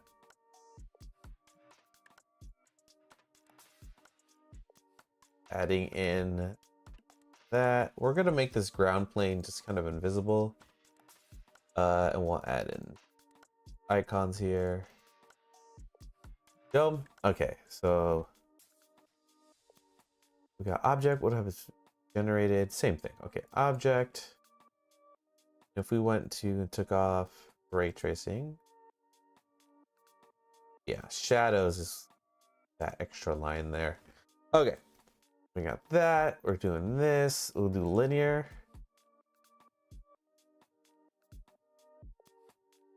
There we go. We can see the colors. And then instead of mix, oh, what's this volume doing? Okay, there we go. Cool. Instead of mix, we'll do multiply. All right. What if we did vector? Nope, not vector. Instead of multiply, let's do screen. Okay, we're getting somewhere. Does it matter if these are switched? I think there was a... And what was it? I'm gonna look into the node wrangler right now. And look at switching the inputs. There used to be like, or not used to be, there is a way to switch the inputs. Let's see if we can find it. Swap links, Alt S, okay. So we click on this, there we go. We can swap them pretty easily. Does not make a difference. We take off the clamp factor. Clamp results. Doesn't matter either. I think I do like the screen here. And I just like that I can add in that gradient to this. So we'll put this over here. Let's organize our nodes like we usually do. There we go. There we go.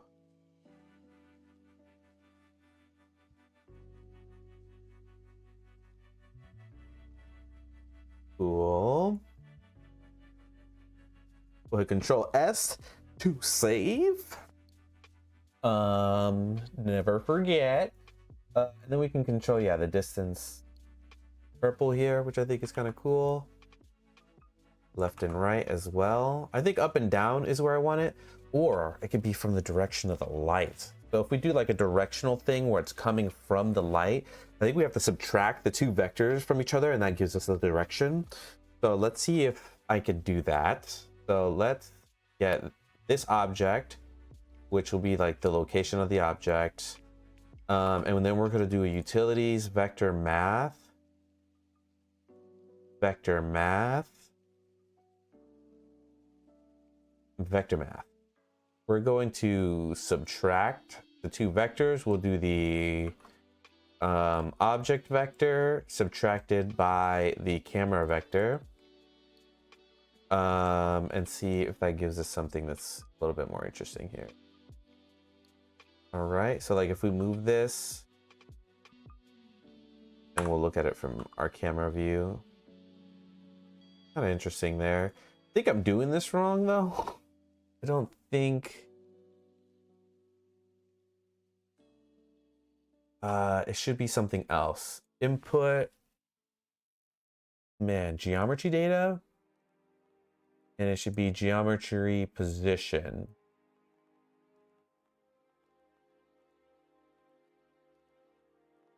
And then input camera data. And then also from down here, it's view vector. Okay. Okay. So it's also scale. I think it's scaling the gradient on the distance from it. So the closer the light gets, the more blue it gets. I think it's kind of interesting.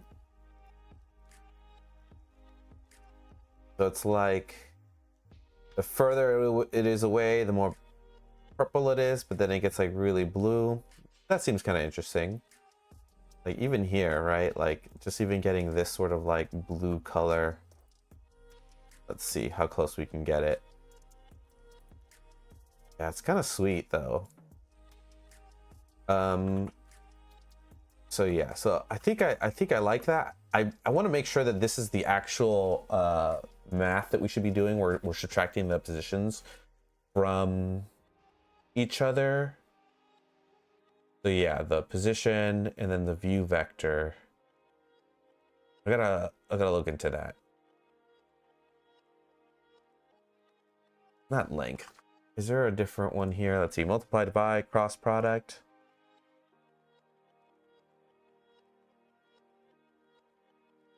Or is it dot product? I gotta brush up on my maths here.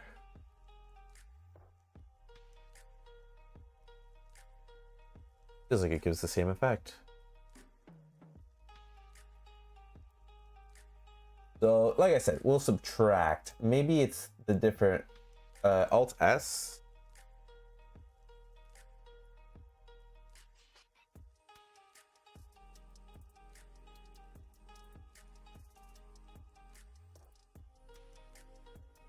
Oops, didn't mean to do that. X, we'll do Alt S again. Switching a thing.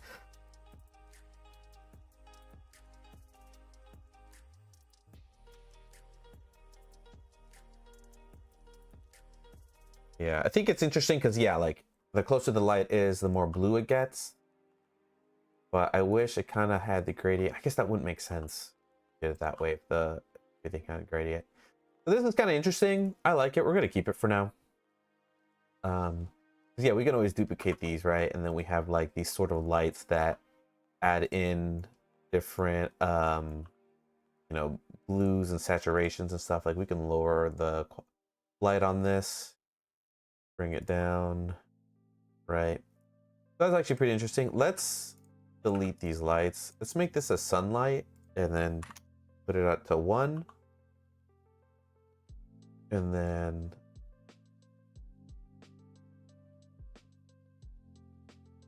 okay, cool. So it's not the distance of that, it's just the distance from the angle of the light. Yeah, I think I'm doing the math wrong. Of course, my test stream. Cool. So subtract is cool. Camera data, the view vector. I wish, unless it's geometry position and then the camera here. So let's see if, oh, this might be it. I think I did it. Okay, so they all kind of get like the same. This is what it was. Okay, so if we change this back to a point light and we make it super bright, it's still the same thing, but it gives us the different gradient for stuff. So then we can duplicate this and kind of add in some different colors. So that's kind of fun. Like kind of fun there. All right. I think that's the correct math. So we're going to erase this stuff. We'll do the texture coordinate object. Or is it the normal? That's what that looks like. The same thing. I don't know. Oh, or is it camera? I already had a node here. Oh shit. What if we just did camera?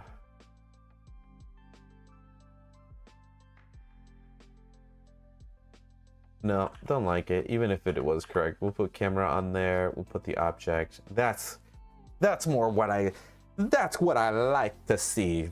All right, so we'll do geometry. So what we're doing here is that we're subtracting the position of the geometry that the material's on. So the geometry would be, or the object is the object that the material's on. We got that position. We subtract it from the coordinates of the object of the camera. Subtract that. That should give us like the distance and stuff. And then we can have this kind of, the distance from every light will give us some sort of gradient that will be added on top of the already toon shadered part of it. So cool. So we got that going on. Pretty sweet. We'll close this up. These little nuggies here. These little chicken nuggies. All right. We got the principal shader. Got it. That. Do this. So for this color ramp, if I change this color, let's see. Well, ultimately, it's changing here. So, I guess it doesn't matter what color it is. It should be white. We flip these. Oh yeah, we get like an interesting color there. Kind of get that nice little gradient going on.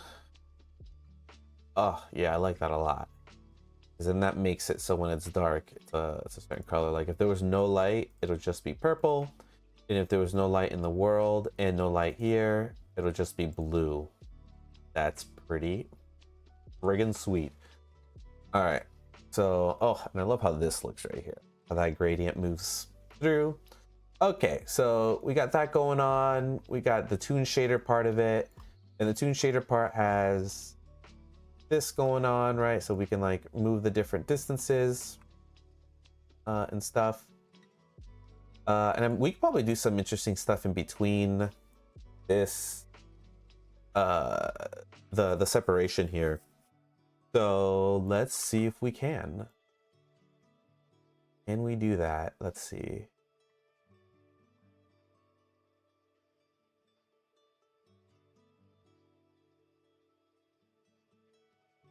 I'm trying to remember the nodes here. Ba, ba, ba, ba. I'm going to do a texture. We'll do a noise texture. We will do a trying to remember here. Shader, utilities. We'll do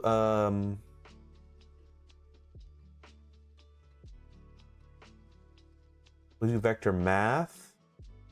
We'll add these two together real quick. Let's see what this looks like real quick.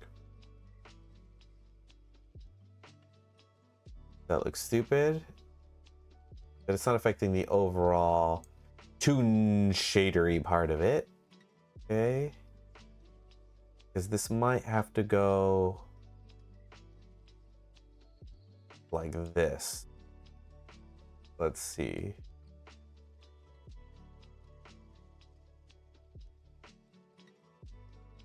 All right. This is interesting. What sucks about it is that it's intensifying the like if we just did that, it's intensifying the white. That's what I think is kind of weird right now.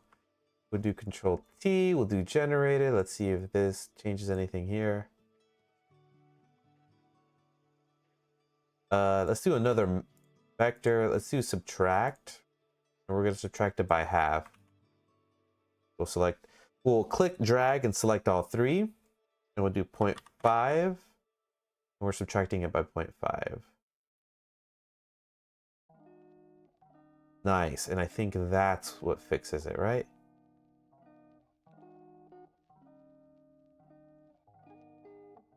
Oh no, I did this wrong. So this goes here. This went here. Oh, first try. First try. Okay. So that's how we can like kind of break up the toon shader there. So let's, wow, I'm so happy that worked. That was like totally winging it. All right, so let's organize this a little bit here. Do a little math here. We'll do a little math here. Do the little here. We'll grab this. Do a little of that.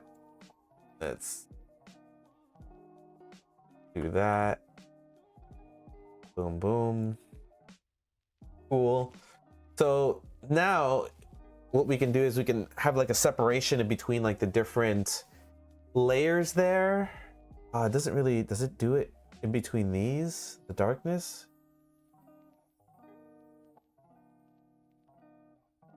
Does it on the light, but it doesn't do it on the shadow. Oh, it does it really small on the shadows. That's kind of interesting.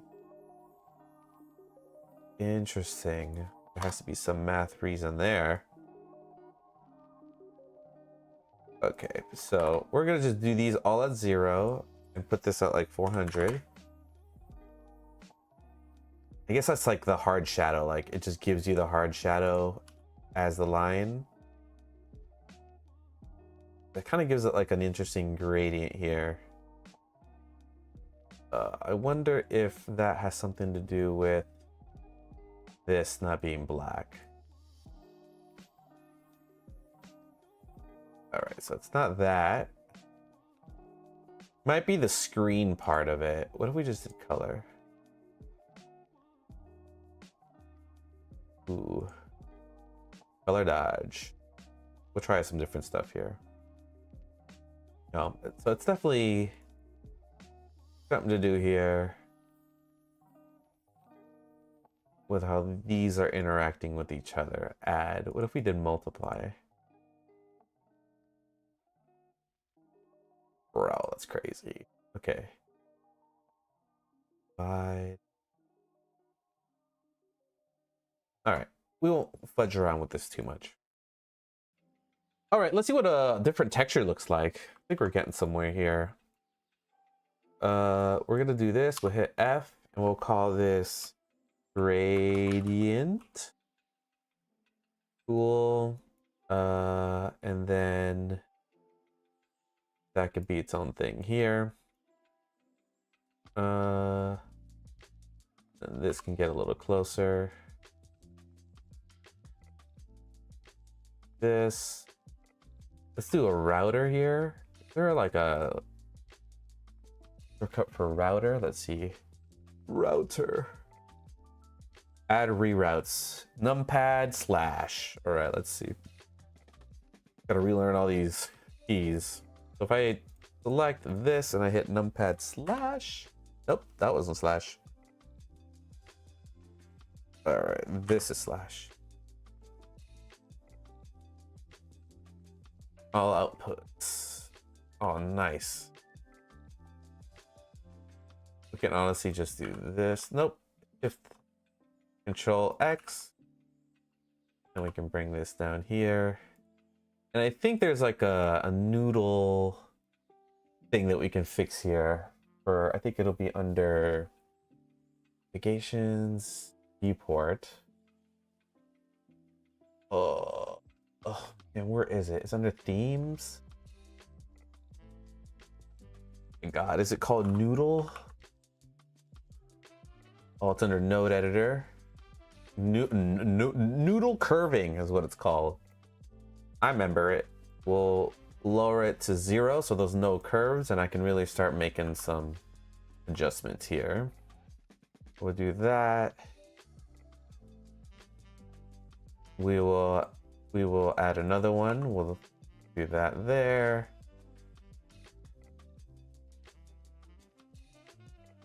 Bring this down for a second. There we go. We will definitely do one more right here.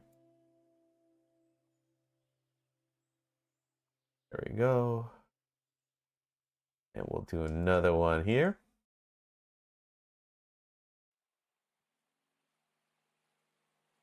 We're just gonna start early organizing these.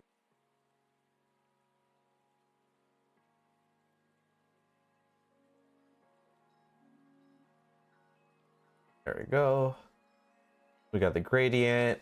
We got this right here. So we'll hit save. We're going to do a different texture just so we can see what it's like. Let's do a Voronoi. Voronoi. Do that there.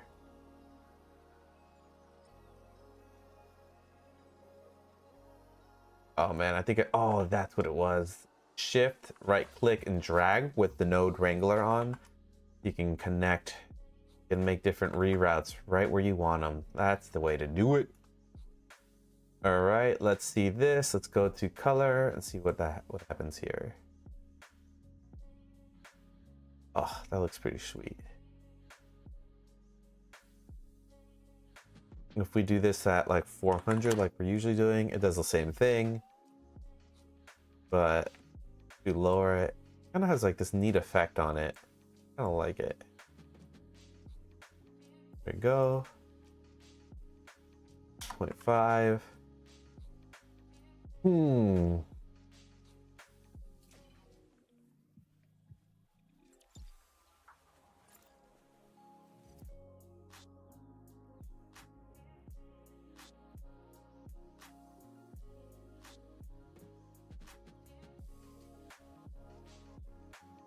All right, so we got the separate color, blah, blah, blah, blah, blah, blah. We're gonna do another thing here where we do Control T. We will do this vector. We'll copy this just to have it. Instead of UV, we'll do generated. It should be the same now. Cool. And we can do roughness, and we can start really seeing that stuff. Fun.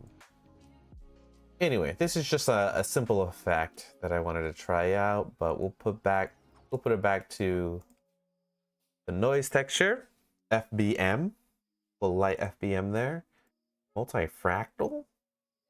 What's that like? Kind of crazy. Interesting. Do I have to like lower this more? There.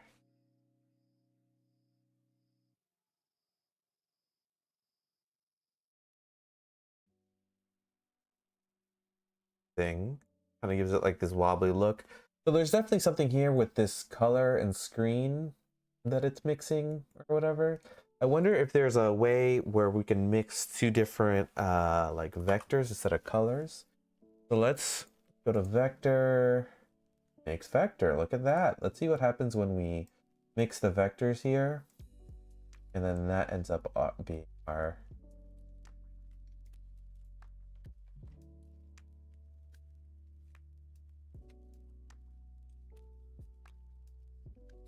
thing, 0.5. We won't clamp the factor.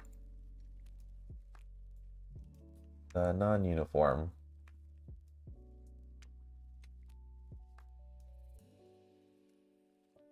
It's just a color. This ends up being the same thing. I think it is.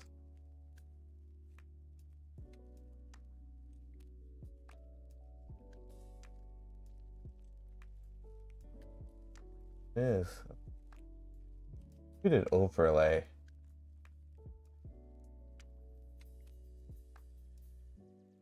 Yeah. All right. So right now, we're not gonna solve for that, but we can see that. Yeah, we can see that it is affecting it. So that's interesting.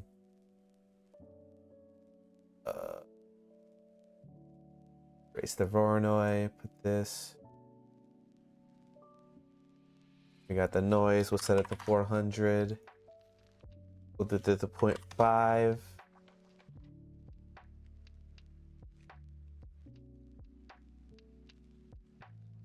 And if we connect this, reminds me of a bouncy ball you'd get from a gacha. I think so too. And also, hey there, Spooky. Good to see ya. Good to see ya. It's good to see ya every day. I'm gonna hit save, but I'm also gonna hit Control Z. There's something that feels a little different, so we're just gonna Control Z the heck out of this. Oh my god, I think it doesn't go all the way back. All right, 400.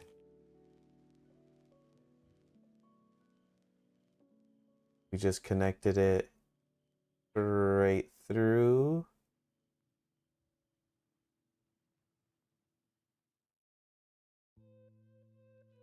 Cool.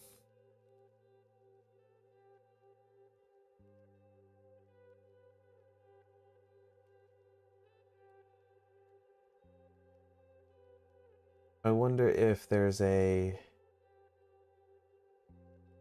Okay, so we're gonna erase this. I'm gonna organize this so this looks a little better.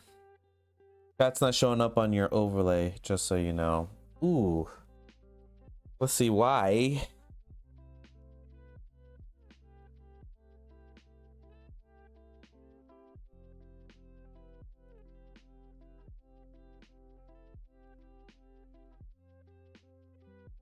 Show platform icons, no badges, extra emotes. No biggie, just wanted to let you know. Thank you so much. Browser settings.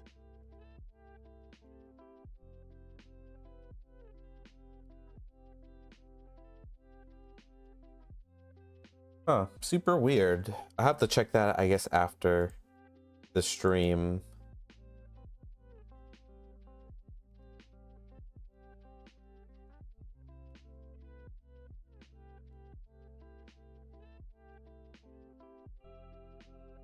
Cause yeah, it's not appearing. My chats ain't appearing. Chat delay. Hide delay. Always show.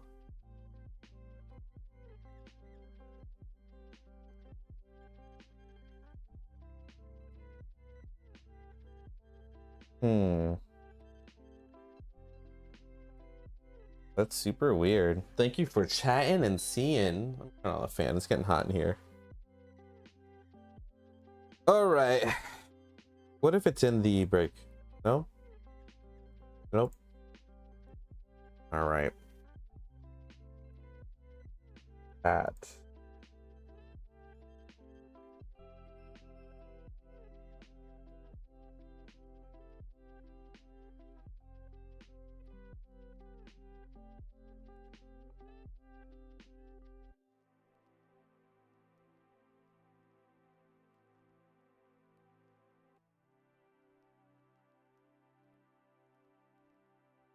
All right, I'm gonna do a chat testing.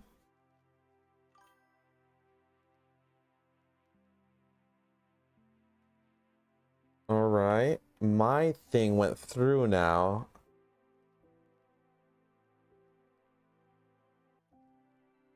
Oh, I think I got it to appear.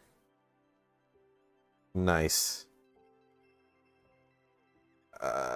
Cool. Gotta save there. Thank you for that. I fixed it. This is what the test stream today was for. Thank you for that. All right, so we got that. Let's set up these nodes so we can affect it less.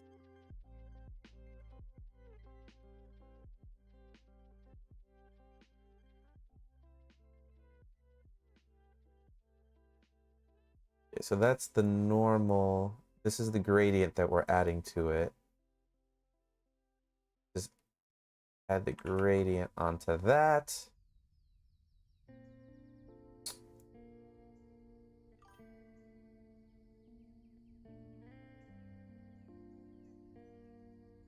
Of course, test stream for the win. It also has a sound when the chat happens. I actually have never used that or had it on. I don't even remember when I used to stream it having a sound. And now I'm like, where's the stream? All right, so let's make it so we can also just do a regular one here. We will add in another router here, and we'll just do the normal. Set this here. There it is. Yeah, it's kind of fun. I wonder if I can change the noise. I want it to be a little softer. I'll keep it on now because why not? But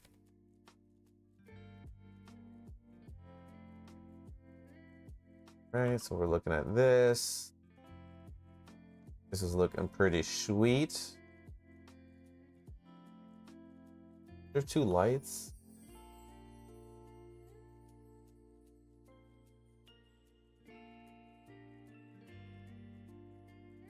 But I think what's interesting here is this light. If we took off the shadows, we take off that like dark shadow that ends up happening. That's controlled by this dark purple, right? There we go. And if we did this to linear or B-spline, is it even softer? Yeah, the color is softer. Too linear though. Okay, cool.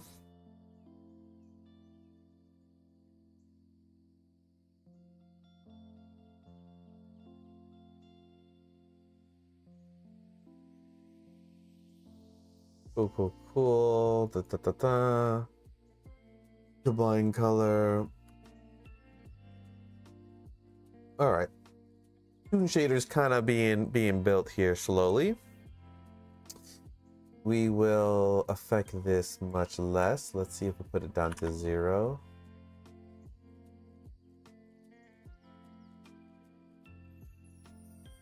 Go.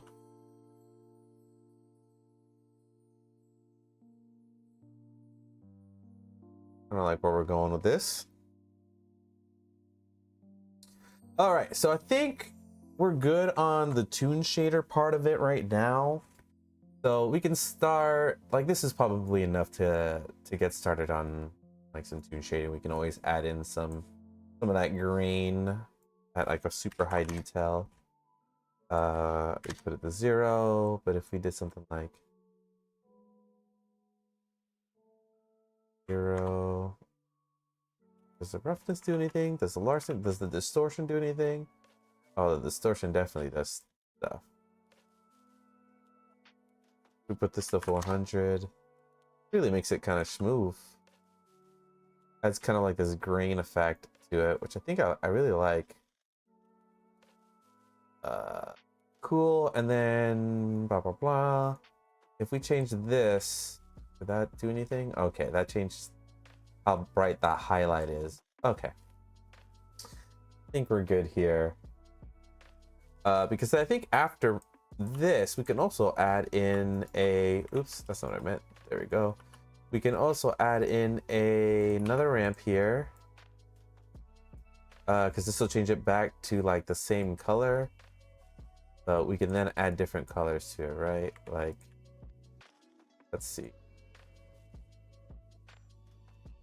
If we change it to a bunch of different colors. Oh, it's mixing with the gradient. Yeah, we could change the color of how the light looks, even though that's mixing with the color of the light to begin with. So maybe that's a little much. Okay, never mind. We're not going to do that. I couldn't do that. There we go. Okay. I think we're good here.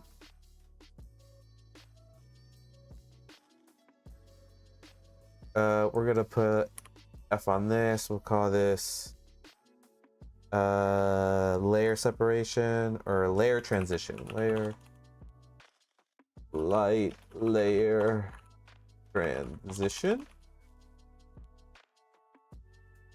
Pretty cool there. This aspect of it, pretty interesting. And we will call this, oh, not that. Okay. F. How did I do this? Just did it.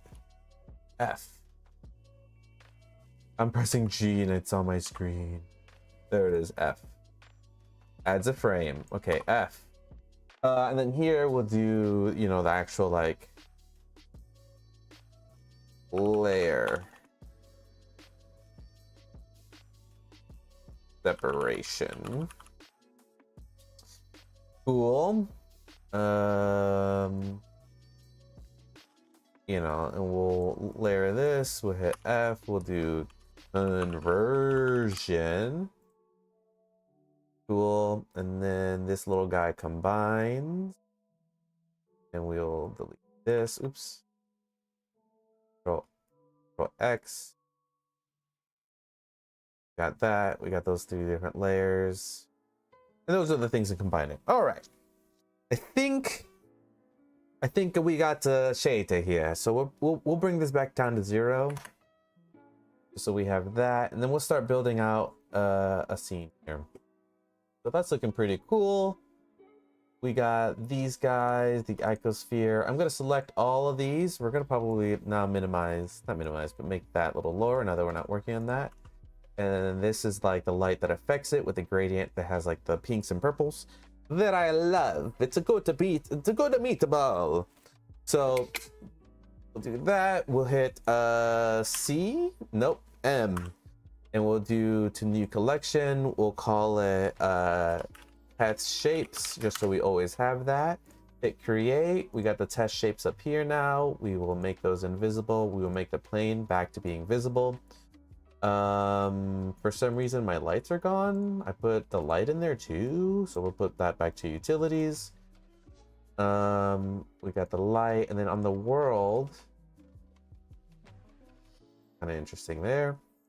We'll set that back to 1, and our lights in the center here. Okay. Cool. And then our world, let's check our world, make sure I don't have anything silly here. All right, so far it's still, the zenith is darker at the top than the bottom, and it's like that blue color. What's weird is this shadow here at the edge. So let's see if something doing wrong here. Is it because it's not smooth or it's flat? All right, so before we continue to start making out a scene and everything, we're going to take a little potty break. So be right back.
All right, we are back. So let's start making a scene here. So our camera's kind of like off kilter here. Let's bring back some of the stuff. We'll go into this layer. You know what? We'll make this into like the rendered scene here. Ugh. Do another 3D viewport. We'll hit home. We'll do this guy, and we would just take off the header. Bring this up like this. There we go. Then I can work on this scene on the side and not be kind of distracted by the colors. So we will bring up this. Let's see where we're at. We will hit 0, 0, 0. We would zero this out. We'll hit 90 on the X. We'll bring this out. We'll bring this up. There we go. There's our plane. For the camera, I usually like to put like a setting, like a preset for the camera. You go into the camera and go into these little settings here. You can see you can pick different camera like sensor sizes and stuff. I just like to pick one for just had to have the right ratios and stuff. There's an add-on that actually simulates like lens distortion and all that stuff that eventually that I'll like to get, but for right now we'll just use this. I usually like to do like, let's say like, what if we were shooting on a Red or an Alexa? Wouldn't that be cool? We'll do an ARRI Alexa 65. We'll do that here. We'll bring that in, go to edit, scale this up. Maybe we'll just scale this out. This kind of like on the individual planes here. That honestly, for the light, we'll hit Alt G, which kind of resets its location. We'll bring it up into the sky here, and then we would increase the light so we can really see what's going on here. What's interesting is how it's technically centered, but it gives us like kind of like this weird angle here instead of it just being like directly in the center. I'm gonna have that has to do with like this radius, softer fall off. Super weird. Off the shadows. Due to the shadows will influence the gloss. No, the diffuse.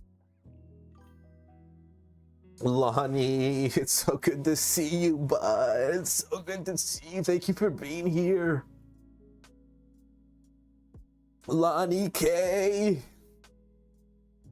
All right, so like, let's do like a in my mind, I've had like this pedestal scene, like where like a sword would be in the middle, kind of like a Legend of Zelda with some like pillars going down or whatever. So let's do that. I'm gonna hit Shift C to center our cursor, our 3D cursor, and that's so I can just, when I hit Shift A and then add in the cylinder that I'm gonna put it's right in the center.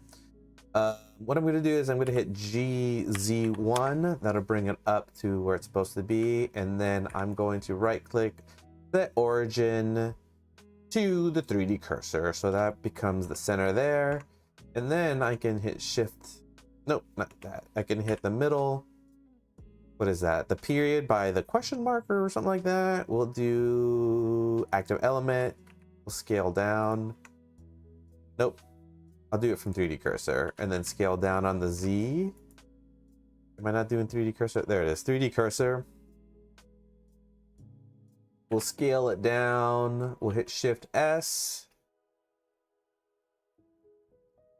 Oops. S, Shift, X, Z. There we go. We'll make this pedestal however large we need it here. We'll make it pretty decently large.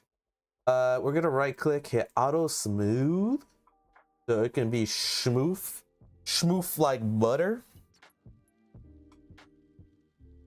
And we'll give it the toon shader that we have, the new, but we will hit this little icon here on the right, which makes it a new material. So it's its own thing. We'll call this pedestal. Okay, blah, blah, blah. And then in the shader, what is it called? Shader editor, we'll go into object, and now we can change the color here of what we want it to be. Just to make it not easier, but to see what it looks like, we'll hit Shift A, go to color, hue, saturation, and we'll change to the hue. And we can have different colors here to like, so we can kind of differentiate like this look here. Honestly, I think what I want to do is to add the transition here, so it kind of has like this effect. Also, hi Lonnie, if you didn't hear me, hi. Okay, so we got that. Let's see what else we got going on. All right, let's make we're basically blocking out the scene so then I can add in some grease pencil afterwards. So we will hit Shift A, we'll go to cylinder again, we'll hit G, Z1, beautiful. We'll hit right click, set origin to 3D cursor. I'm big excited for this scene to develop. It's gonna be great. It probably is not gonna be done it's probably not gonna be done on this stream because I got a very important meeting that is happening in about an hour. You know, an hour to 2 hours. Very important meeting. I cannot miss it. Very important people are there. So I only have about an hour to block it out, but I'll continue working on it. This will be like the test scene, the testing bed. So here we go. Okay, so yeah, we're gonna make that. We'll right click, auto smooth. We will hit edit mode, and this is where we'll move the pillars to the right in edit mode instead, because we want the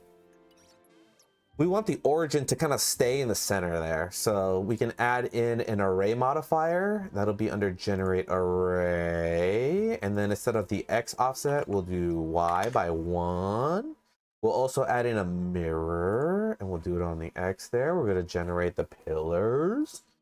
I was doing this earlier a couple weeks ago, but we're gonna really flesh it out this time. So we're gonna push this out. We're gonna add in a couple more.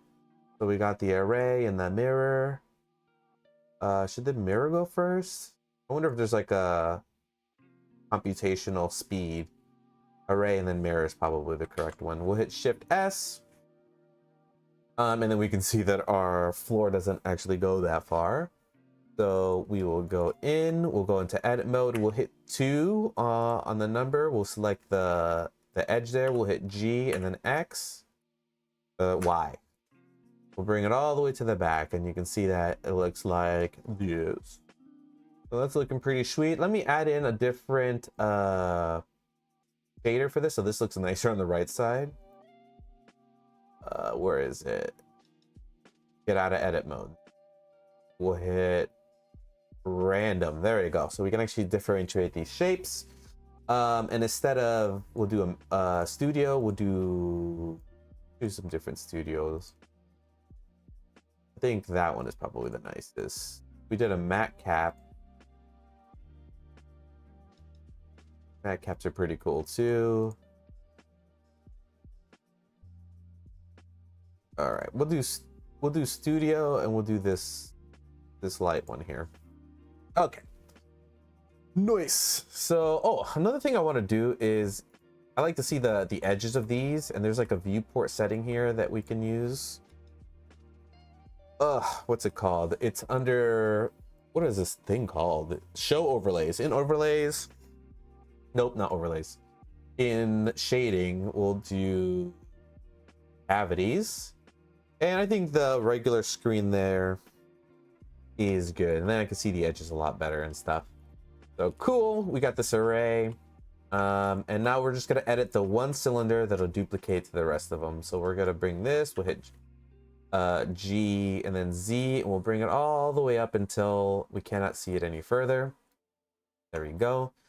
So I think we want to set this actually further into the scene here. So let's bring in the pillars here, maybe even up closer here, and then we're going to change the Focal length, let's see, if we're in there, we'll do like we'll do a 28. We'll do like a super wide, right? So 28. And then we'll move the camera in forward a little bit here. We'll kind of bring it up. Maybe not 28. Let's do 35. We'll bring this up a little bit, and then we'll rotate it down. So we'll do it like a small, like an 8, and we'll bring it up a little. Something I'm gonna add here. This is just for, let me hit home on here. Home, that like shades that up. Okay, so something we're gonna add here is this camera can have a compositional guide. So if you go to click on your camera, and then you click on the camera, go to viewport display, you could do thirds. You can't see it here because I have this off, but there you go. You have these cross marks, and you can start seeing all the stuff. You can start breaking up the scene better. So I'm gonna just deactivate most of this except for that. So all that's been disabled. There we go. Now we can see where the center is. So we could just do this. We could do thirds. We'll do thirds there. And the color, you know, maybe we'll do something like a bright color that we can see.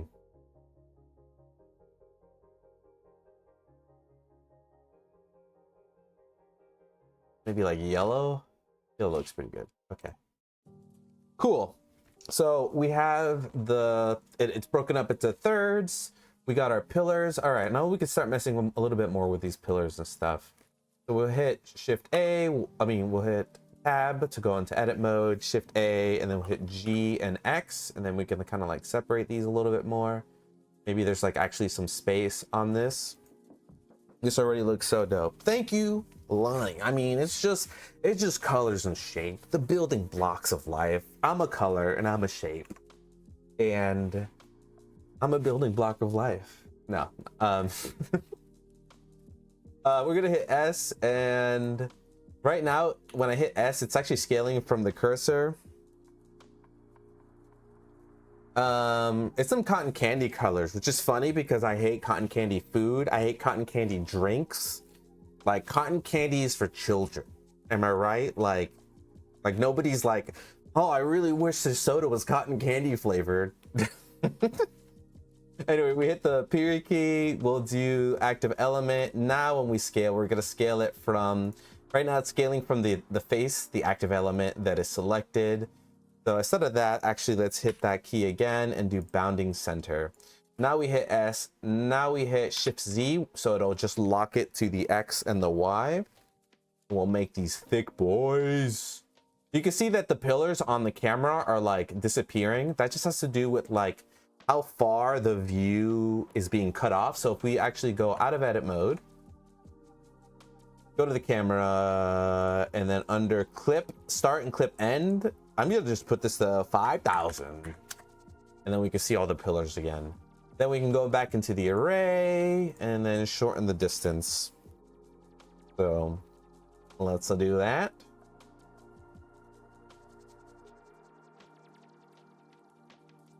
There we go.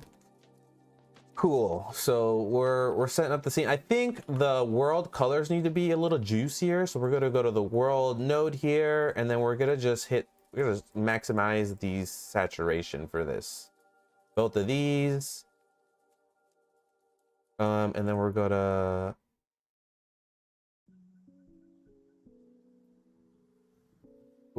they're getting so saturated. They're so saturated. No, we'll instead of B-spline, we'll do linear. And then we'll bring it down. There's our separation. It's there. So there it is. I'm basically looking right here at the top to see when the dark blue appears. You can see the dark blue is right there, if you can see it. So there we go. We'll bring it down so we can see it there. And then we'll hit this and we'll saturate, maybe bring up the value there. Delete this. There we go. And instead of, we'll do like the purple here. Nope. We'll do this color? No. we will take the dark blue and then we'll choose this color. Let's see. Then darken it.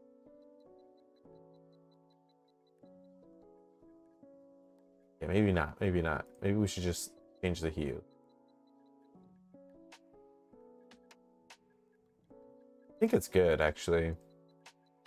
Maybe it's this one. Change this.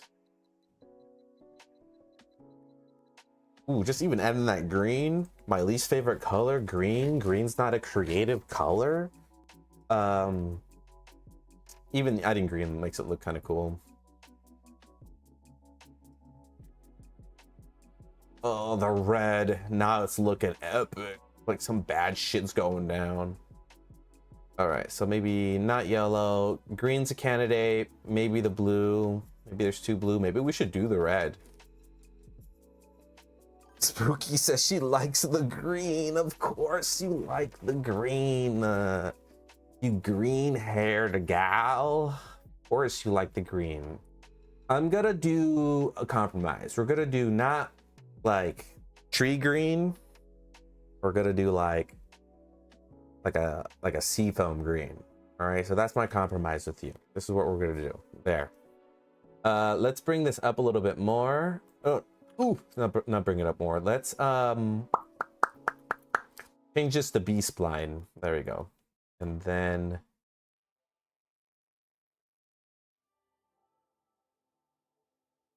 oh yeah, that's looking cooler. Okay. Get that transitional period. Maybe not, maybe not. Maybe we'll just keep it to linear. There we go.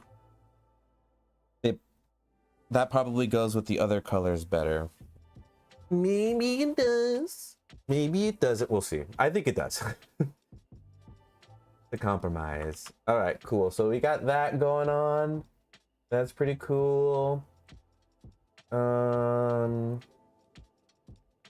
What's interesting is that these pillars, they don't go all the way to the top. So we'll pick our pillar again. We'll hit 3 for the face. We'll hit the face up there. We'll hit GZ. We'll bring it all the way to the top. Now it kind of like, you know, goes off screen and stuff. Okay, if we just kept adding pillars, would it just go forever? Look at that. Kind of interesting. This. There we go. Let's just do that many. How many is that? 15 of them. Good number. 5 times 3. 2 odd numbers. Okay, so right now this doesn't have any material on it. So we're just gonna do the pedestal material. We're gonna click the new material here and we're gonna call this column. Column. C-O-L-U-M-N. Column. N-M. N-M. Column. Column. What a weird word. Okay, column. And then we'll go back to our object color here. All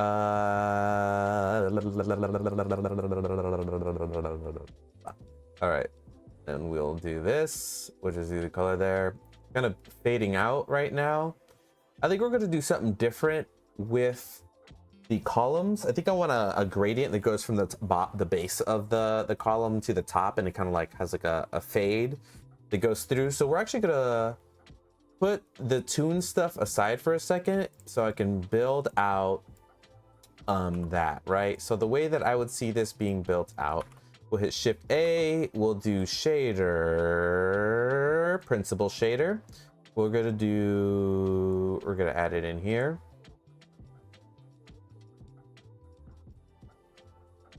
Cool, so that looks good. We could change it to different colors to kind of mix with that.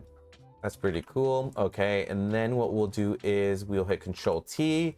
It'll add in the stuff that we need. We'll set this to the normals there. Well, instead of UVs, we're gonna do object. No, generated. No, generated. We'll drag that in there. We will then, how about object?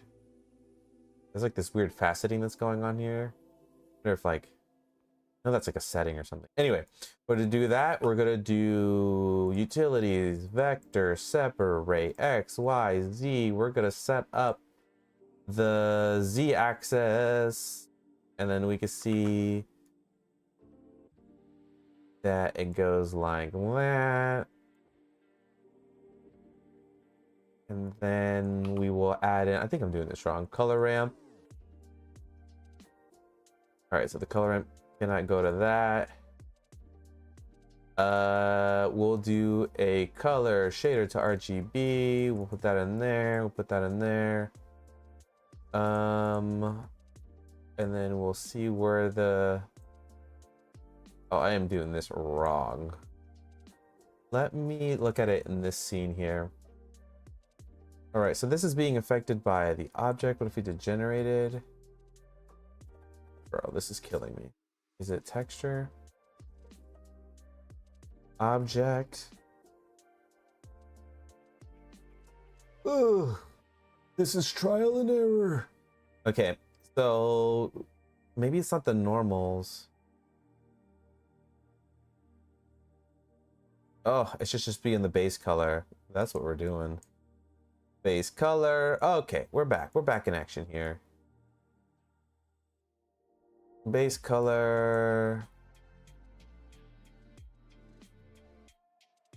There we go. And then if I remember, we'll do point. And then we'll do a math node, a vector math node, vector math, vector math. There's so many buttons to click. We'll add in a vector math. We will do a divide and we'll select all of these. Maybe it's by power. Where is it? Power.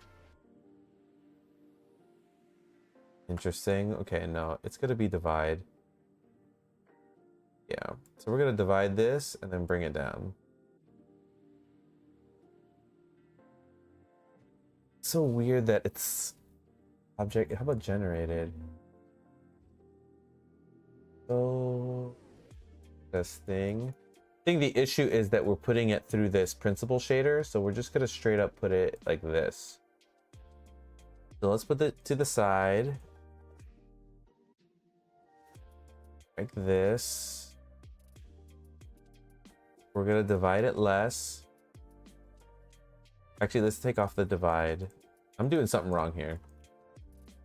We'll do this. There it is. There's my gradient.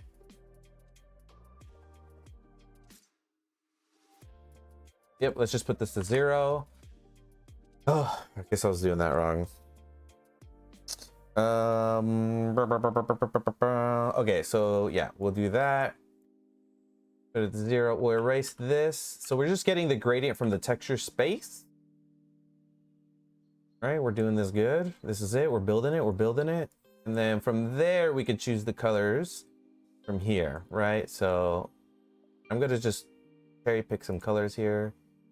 Maybe that purple would be nice. That blue, and then maybe it fades into this green. We'll do linear spline. Spline. And we will bring it down. And then we'll add in a color, hue saturation. We'll pump up the volume by putting the value to 2. And then we'll continue moving it so we can see it. Let's do a contrast, brightness and contrast. Is that better? There we go. You can see this a little better. There we go. There we go. Let's add more contrast.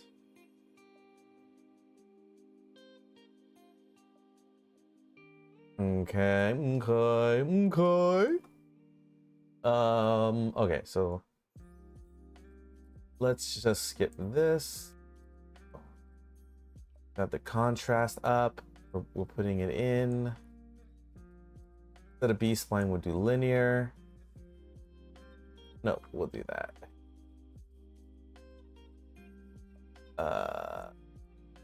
Bring the value up to 1. We'll bring the value up for this one up to 1 as well. And we can start really seeing the separation here. And then Ugh, I'm trying to remember some of this stuff. This is such a good refresher. I think we would do vector utilities, vector math, vector math. We'll do divide, and now we'll do input value. So to make this a little bit easier. Oops. Okay. This will allow it to stretch out that gradient a little better. So it's only the tops.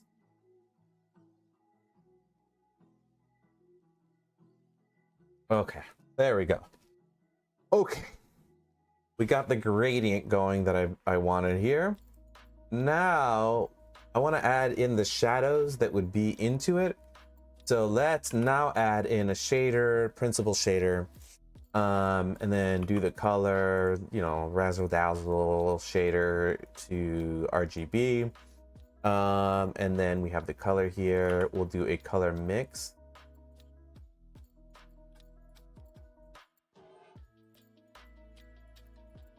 Oh, excuse me. We'll do a color mix here. Mix color. We'll add in the two colors. We'll put the factor to 1. We'll put it here and we'll put it there. All right, now this should get us some, let's do multiply. And if I switch these, it doesn't matter, right? Okay. And then let's do screen. They look like they're glowing. Plant factor. All right. Principal shader. We'll hit Control T on this guy.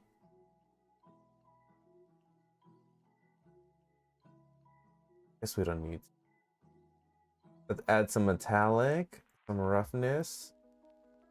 Interesting. Look at that yellow that comes out of nowhere. Kind of weird. Because the light's yellow. Oh, I wonder if it's just like that color mix that's going on. We hit color. Happens. Hey, I don't know about this. I think we just did it like this. What happened? All right. Let me add in a light here. So we got the light that is the point light. So we'll call it point. Then we're gonna add in a second light, which is the sun. I just want to see what that ends up looking like. We'll hit Shift A. We'll hit light, sun. We'll bring in, it doesn't matter where the sun's located in a scene file.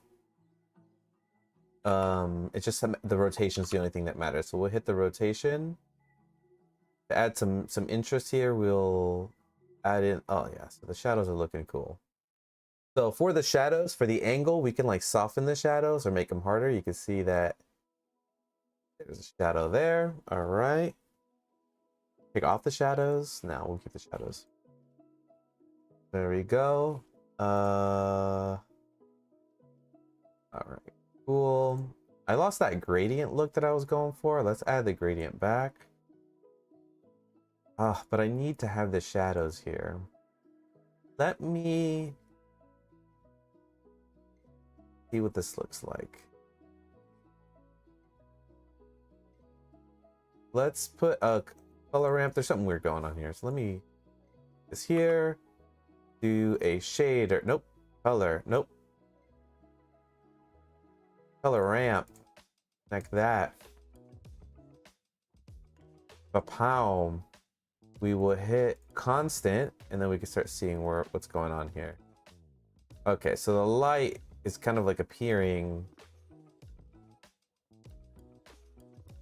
from the angle where it's coming from. Okay. Now we'll bring this back to linear. And then we'll bring the sun down. Utilities, we'll bring the sun down. That adds in that shadow. And if we change this to a different color, that's that. Okay. We change this into a different color. It does not matter. So I think the color ramp is in the wrong place. Let's put the color ramp over beforehand. Put it there. We'll put the sun back to 1. That's good. Yeah, I think the color ramp is here. Color ramp. Da-da-da. Take off the metallic. Got the roughness. It's getting the gradient right now. We'll hit Control T. We'll bring this here. We'll do object. Generated.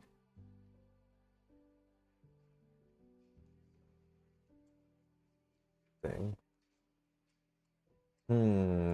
Okay, we'll just do color like this.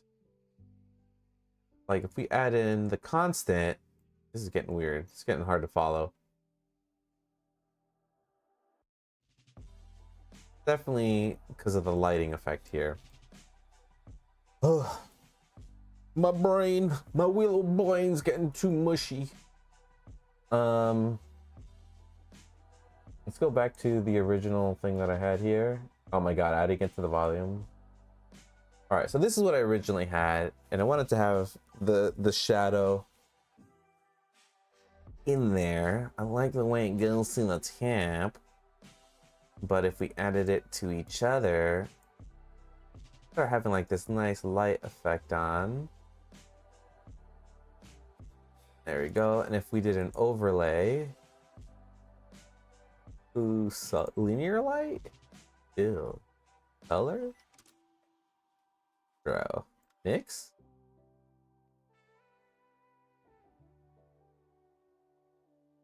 I guess having a mix will be good. So we'll put it to 0.5.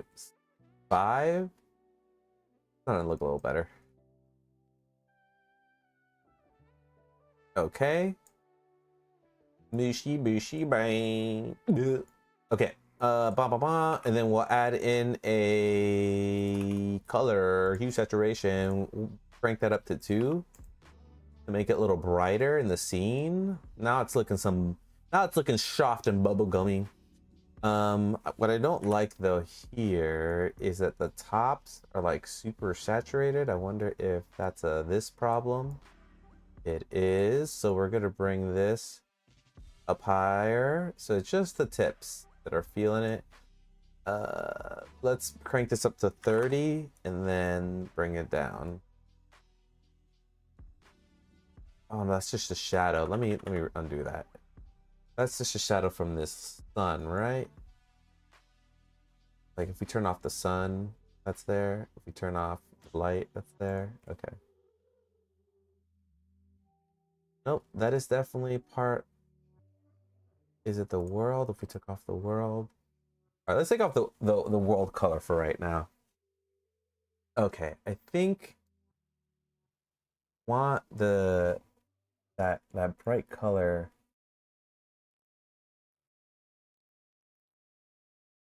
Not be so bright.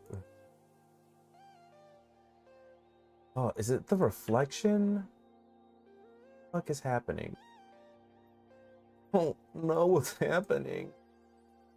Let's see if we just get this. So there's definitely an added effect there. So that means that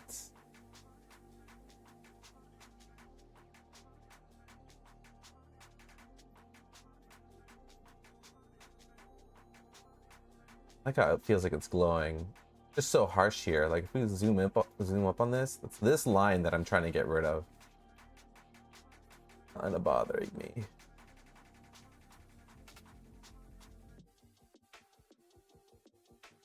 So let's put this here. Is that just reflection? Like if I just took that off? Nope, that's not the reflection. The roughness? Not that.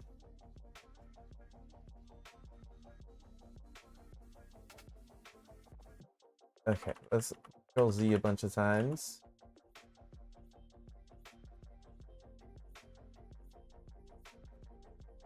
What is this? It's not the IOR. It has to be something here. Or am I losing it? This is killing me. Okay, so let's just do this one. Okay, see that black, that line? That's what I'm trying to get rid of. So this is definitely coming from this. The lights are off, right?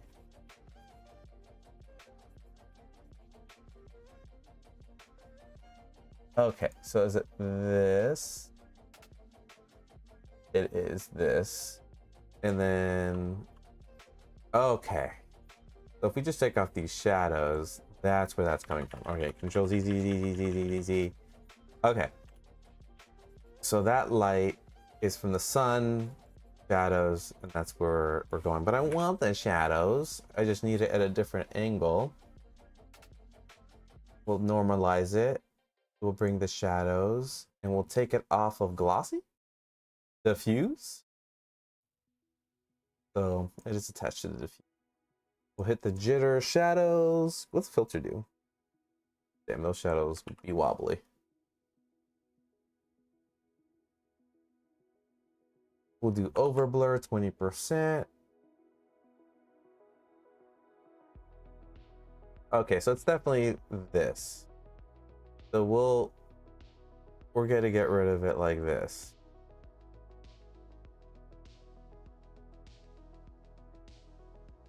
So we'll zero out the sun. We'll rotate it only on X and Y. We'll do it just so it creeps up at the bottom of there. And now, okay, that was stupid. That was stupid. Okay, and then we'll rotate. So it gives it a little bit more there. Okay, we're getting somewhere. Okay, and then this light here, we're gonna just move a little bit on the Y. Nope, X.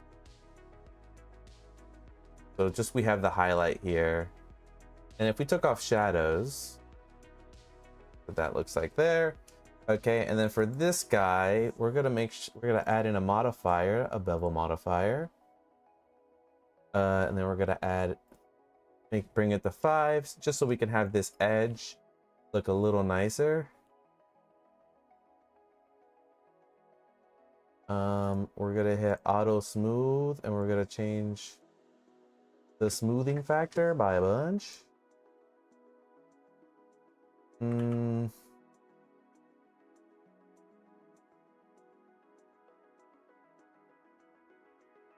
I don't like that I can see these facets here, so we're gonna fix that with by just making this thing again. We're gonna go to edit mode, delete it, add in the cylinder, bring it up by Z1, hit S, Control Shift, oh nope, I did the thing wrong. Cylinder, and then down here, instead of 32, we'll do 64 vertices. Then we'll hit Shift S and hit Shift Z.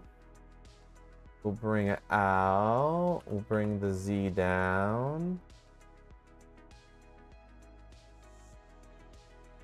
There we go. Then we will... Oh no, the bevel's already on. Then if we do the bevel amount, we can see that it can be super smooth. We're gonna go into edit mode, hit 3, choose the top one, and then we can bring it however tall we want it. We rounded out that edge a lot.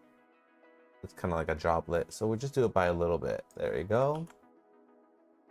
Okay, we're getting somewhere. We're moving, we're dodging, we're going. Okay, and then in edit mode, we're gonna hit Shift R, do a little loop cut here, do Control B, just so we can fill that out, and then Alt E, and then scale out on the Z here. And then we're just gonna add little small details to this. Actually, let me reverse that. Let me select the face from the bottom here. We're gonna hit 1, and we can see that the line here, this is the floor. We'll hit G, we'll put this to 0 because we're hitting on the face. Now we know that's perfectly at the bottom. We'll center it up. Now we'll hit Shift R. Nope. We'll hit Shift A, then Shift R. We'll bring this to the bottom. Then we will hit 3. We'll hold Alt and click so we can select the loop. We'll hit Shift E and we'll do extrude faces on the normals, and then it'll come out, and then we're getting some small free details. We can see that it's kind of like being lost with the shading, so let's see if we can fix that with this smooth. Okay, no, bro, auto smooth, no, flat. Bro, we're missing. This is interesting. Like, oh, it's probably because it's dark. We can see it here. I wonder if the dark, we're missing the dark here. So I think what's happening is you could see it, but I want it to be more noticeable. How should we go about doing that?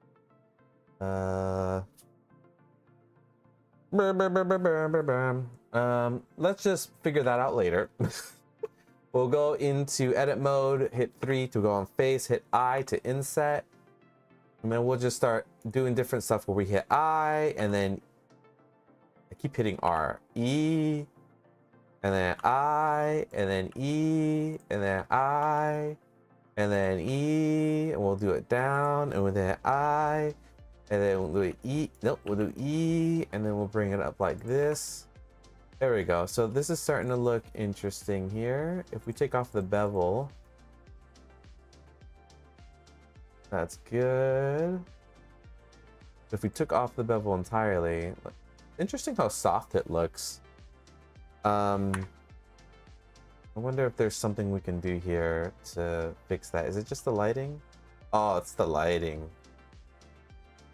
So we'll do 1 point light here in the center. So let's center that up. We'll choose all that. We'll hit home on this. You can see it. We'll hit G. We'll get the spotlight in. We'll move this so the spotlight's kind of in the center, and then we'll continue bringing it up a little bit. Then we can add in some extra lights over here, kind of like if there's maybe some flames on the side. So we'll do one over here. We'll bring down the light strength. We just kind of want to have it nearby. And I wonder if we change the color, if anything cool happens. Okay, we can get some different colors here. We took away the shadow. Do we need the shadow? I'm going to take the shadows off for that light right now. Okay, so oh, I love how when the light gets closer, the gradient gets stronger. Thank you, pass me. All right, so there's still some weird hard shadows I'm getting, but that's all right. So we'll do this. And then we'll hit Alt D, which will duplicate this light. So when I change one light, it'll change the other one on the side there. So we got that going on. Can you put modifiers on lights yet? No, I'd love to do like an array of them. So right now, let's look at it from the top. Let's bring this kind of like between these pillars. So right there, we'll do the same thing on the y-axis. Oops, I'll select this light, control copy the y-axis there, click on this one, control copy there. We will bring this out kind of like here, maybe -10, and then we'll do this one +10, so it should match up there. Okay, so now we got both of these lights just kind of giving it a soft look, and then we'll give it the same height too. So what is this, 5? We'll set it to 5 there, and we'll set it to 5 here. 5Z, and then what's the Y? The Y should be the same, so we'll do -0.5, and same thing with this, -0.5. Cool. But now, since these lights are duplicates from each other, so we'll call this front lights. And since we hit Alt D instead of Shift D, we duplicated it, and you can see the number 2 here. That means that 2 objects are using these settings. That's what this light means. So if we click on this one, you'll see it's the same light, but if we click on the middle one, you'll see this is called just light. We'll call it pedestal light. Pedestal light.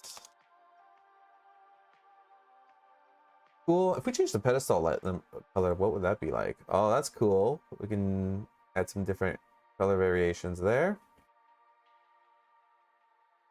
Cool, cool, cool. I think it being what it was fine. We can also take off the shadows. Oh, you can see how much that impacts it. And then we can do the radius, where we soften up that shadow a lot. So let's actually soften it up a little bit there. Okay. So we got some good lighting going on here. Looking good, Joker.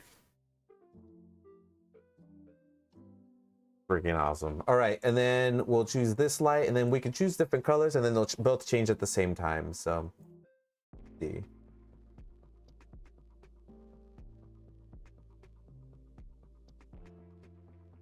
Truing.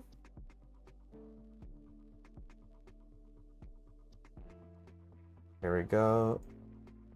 Do the shadow here. There we go. And if we select both of these and we hit G, we can see how much we can affect this.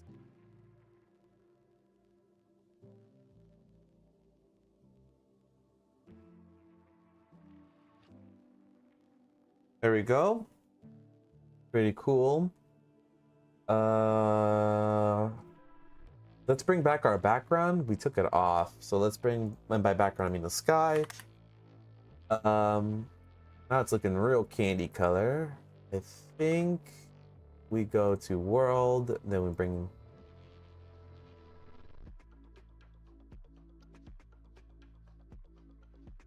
kind of cool.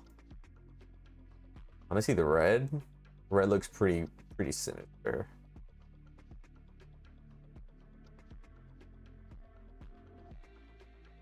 Pretty sure. All right, so I'm gonna keep it on red for now. Till further notice. Oh no, maybe we should do so indecisive. Green kind of gives it a little bit of a pop. Okay, so then there's something I want to add. Oh man, it's already 9. My meeting is coming up, you guys. My meeting. I can't postpone this meeting. So anyway, this is supposed to be a test stream anyway. I shouldn't be going all out. All right, cool. So we got boom, boom, boom. All right, and then what we want to add is a Fresnel on this. So let's go right here. And we're gonna do a mix. So you literally can. No, I can't, Lonnie K. You have no idea. My business partners, they're very important to me, and I want to respect, and I know that they would be okay with it, but this meeting is like super important to me. So, and anyway, this is a test stream. This is the test. I got the rest off of the stream. It's fine. I go into this meeting. Super important. Sorry, Lonnie, that you're not invited, but super important meeting. It's funny, there's somebody there who has a similar name. Anyway, so we're gonna add the Fresnel here. So let's do the shader, input, stone cold. I'm just kidding. I'm kidding. I don't mean it. Como se dice? No mean it. It's okay. I'm Spanish. I can do that. I think. Is it illegal? Okay, so input, we're gonna do layer weight because layer weight has a Fresnel on it, and we're going to do a mix color again. Mix color, get your mix color here. We're gonna do mix color, put the Fresnel in there, and put it into the mix. And now we can get some juicy highlights to separate these like pedestals here. So you'll see that if I change it, slightly not noticeable like how I want it. Let me show you actually how to do it. We will do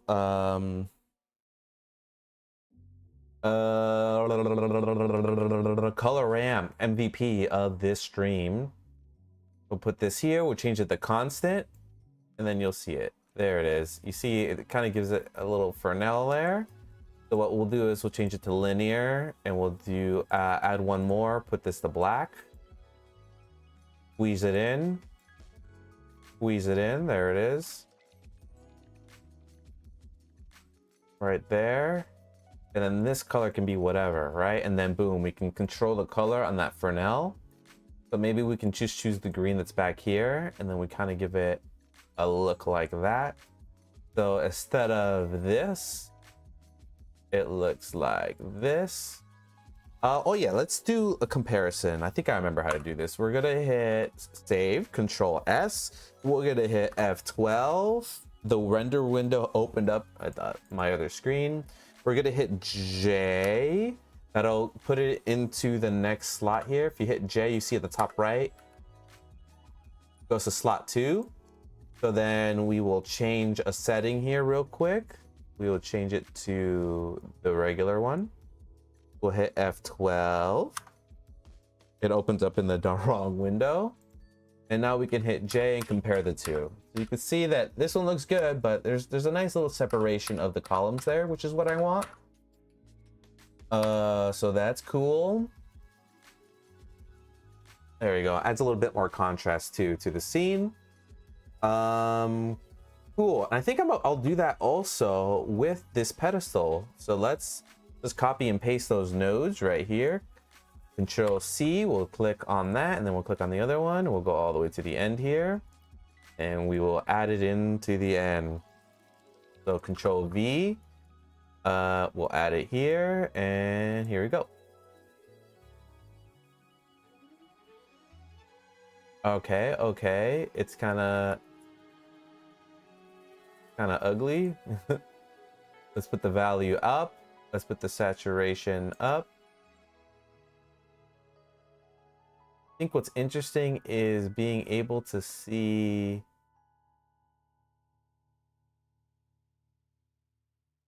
all right, we'll let that render there. Okay, I think it's interesting to be able to see the facets of the pedestal, which I do not like. Yeah, it kind of softens everything up. Let's do screen instead.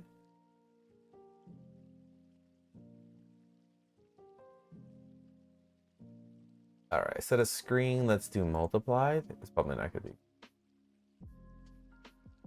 Bro, look at that, dark. Let's do add.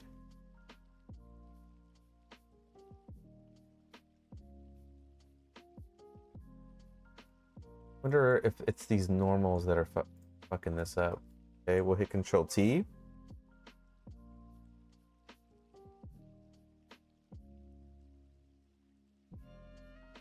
Bring these normals here. All right. Interesting. We'll hit object. Very weird. Oh, but look at that. This is kind of like a scan effect. Zoom, zoom, zoom, zoom, zoom, zoom. Oh, the rotation. Pretty interesting. Let's do a different input. Let's do geometry instead, and we'll do the normals.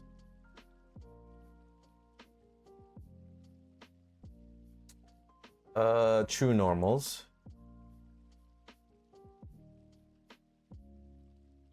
Still the same issue here. Oh man. Okay, so let's go back to what it was. I want to keep that look, but add in the Fresnel look. So let's take this off. Let's bring this factor up. Let's try it again. Okay.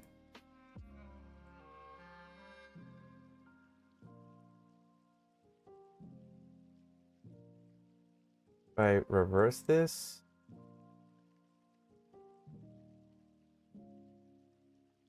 Maybe not reversed. All right. About facing.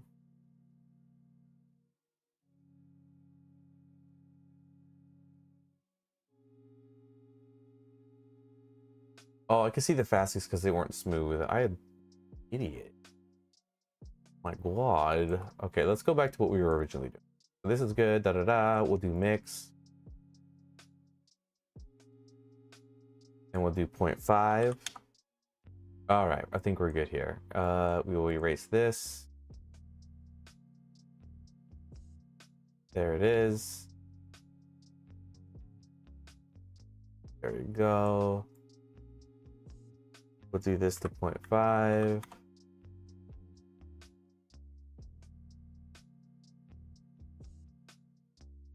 There we go. Okay.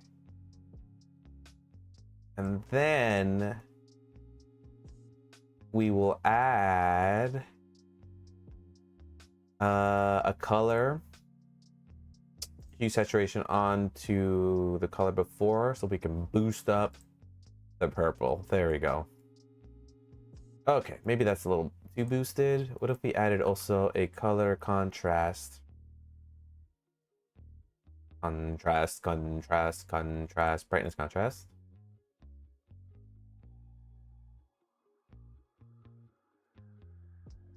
All right, and maybe we can unboost it and then just add the contrast. Actually, this is weird looking.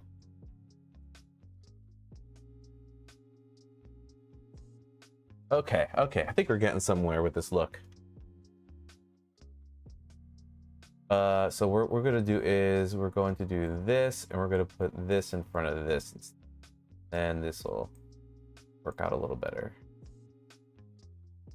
All right, and then we can figure out the value there. There you go, value.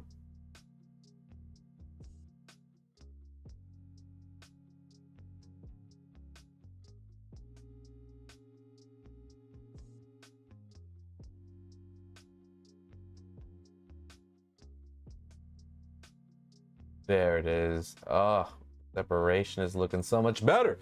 Okay, so we got that, but now this light is super blasted. So let's get this light here and maybe bring it up more. Or we bring down the strength.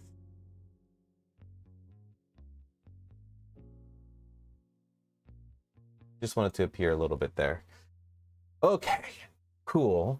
So that's adding in a whole lot of nonsense there to make that look a lot better. I wonder if I should add this to the pillars for the pedestals.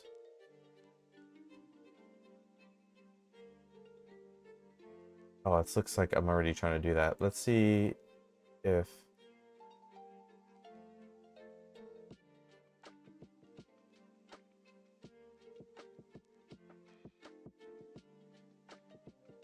All right, let me see what happens.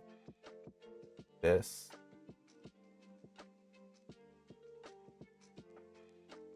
Color, mix, 0.5, da-da-da, okay.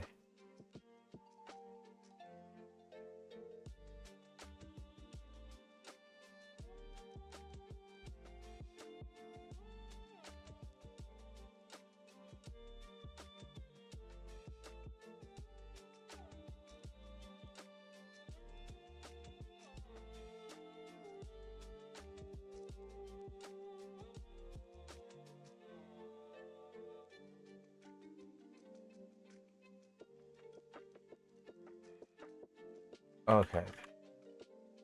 There we go. Saturation 2, volume 2. Okay.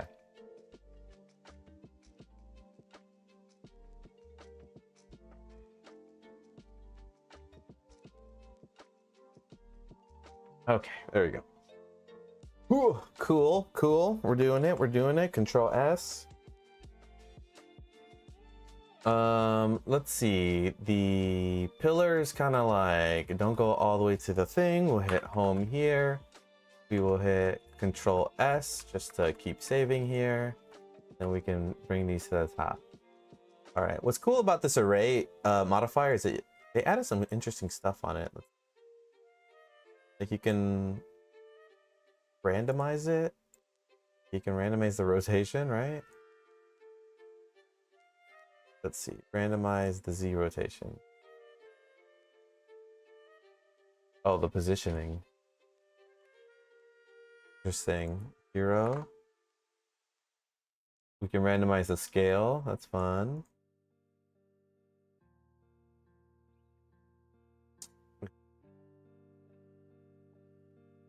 Kind of like this rotation. So we'll do 360, 360. We start getting some weird looking stuff.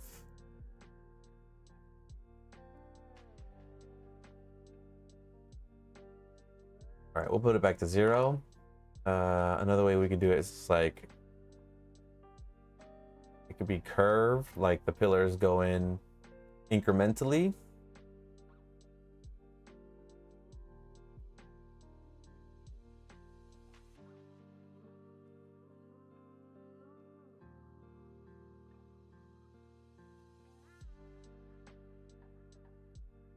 All right, we'll rotate it. Nope, rotate it. What's interesting is how it's rotating. It's rotating from a different center point. Oh, this is like trippy stuff. Whoa, whoa, whoa, whoa, whoa, whoa, whoa, whoa. Yeah, I think it's rotating from a weird spot. That's hard to point why it's rotating that way. Like, we'll do this and then something like this. Yeah, the rotation, right? The rotation really adds a lot to it. Like, if we do something like this, maybe we can curve the lines and then like really guide the eye towards the center. You know, and there's also like alternate angles that we can take on this. Right. I think this is like one of those things that has like a sun in the back. And by a sun, I just mean like a circle. Like that's what it would need back there, like the shape. So let's actually add that shape by adding a mesh, doing a UV sphere, bringing it up. Nope, not a UV sphere, an icosphere. And we'll bring this up 5 times. Here it is. Spheres and shapes. Okay, we'll hit auto shade smooth. We will bring this back here so we can see it off in the distance. We'll hit edit mode and we'll make it huge. This. We'll give it some breathing room at the top.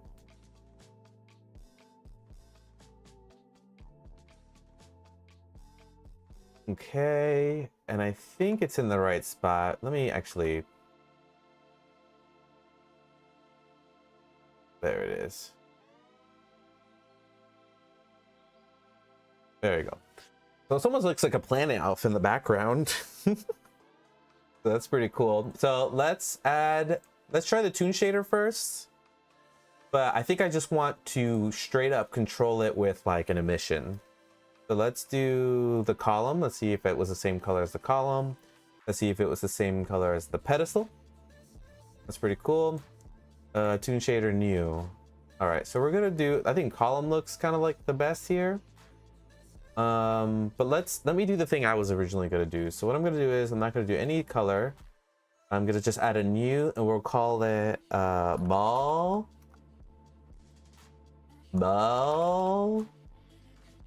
emission. And we're gonna just use an emission shader here. So we'll hit input shader emission. We'll put the emission on here. We'll do the same thing, Control T. We'll add in a color ramp, MVP, node of the day. We'll add this here. We'll do the same thing where we separate it. So we'll do object. We'll do a utilities vector, separate XYZ. Now we got it separated by, if you look at it on this side, it's separated by like left and right. We want it separated by front and back. So there we go. We're going to flip these colors so it's white like that. We'll do, and then we will add in a different color here. So we'll add in, we'll add in the color that's in the background, but like, and then we'll saturate it up. We'll bring the value up, and then saturate it up, right? So that's just like a straight color there. And then we can move it on the back, or not the back, but like, there it is. We'll do this. You can see that it moves from front to back. So we have go in front to back, yada yada. And then what we want to do is we want to divide this vector. So let's do an input value, bring it down here, and then do a utilities vector math. And then we'll do a divide, and we'll bring that into here, and then we will divide by a bunch, and then also move it up so we can start getting like a gradient here. Maybe not by that much. We kind of want it to like, we kind of want to be able to see like the colors here. Okay, there. So we got that going on. We can bring up the brightness.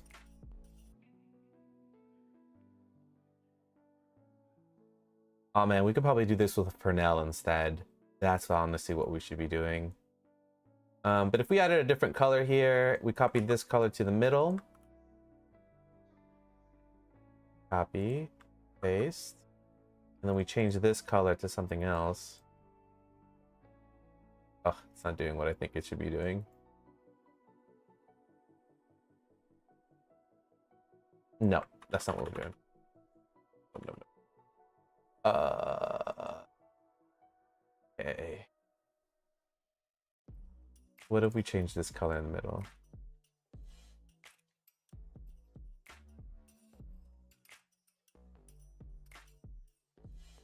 I think the black is what's throwing this off.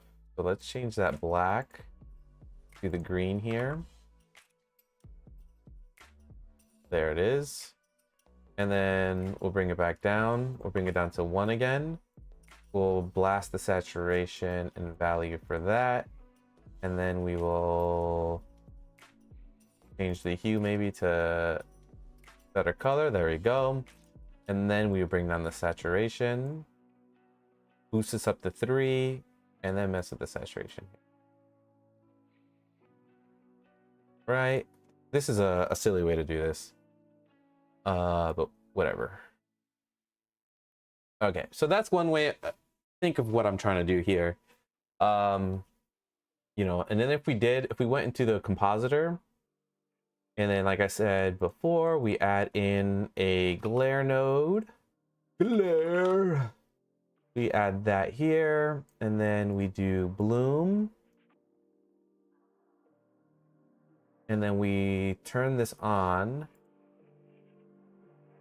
And then we turn this on in here. Always. There we go. Then we got like kind of like this bright sun coming out, which is pretty cool. So let's hide this again. Hit home. It's not like a sun, but like it's like bright. You know? So bloom, high quality. Nice. Hit Control S. We can do the size here. Then we can start adding some stuff there. So that's cool. We can tint it.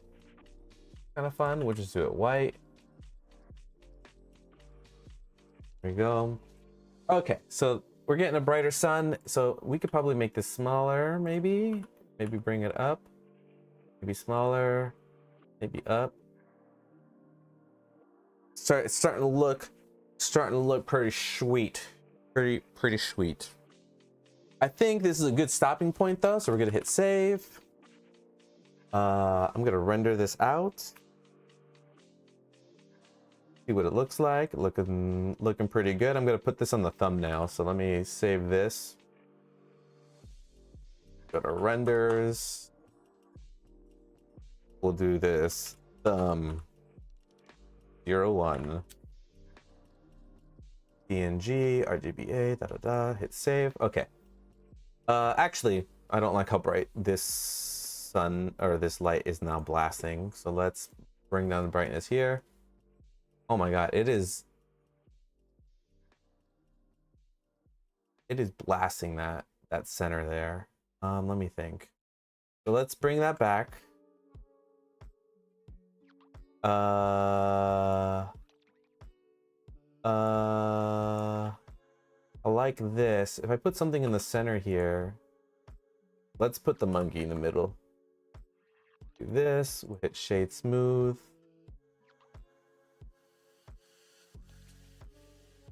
Okay, and then we will shade smooth.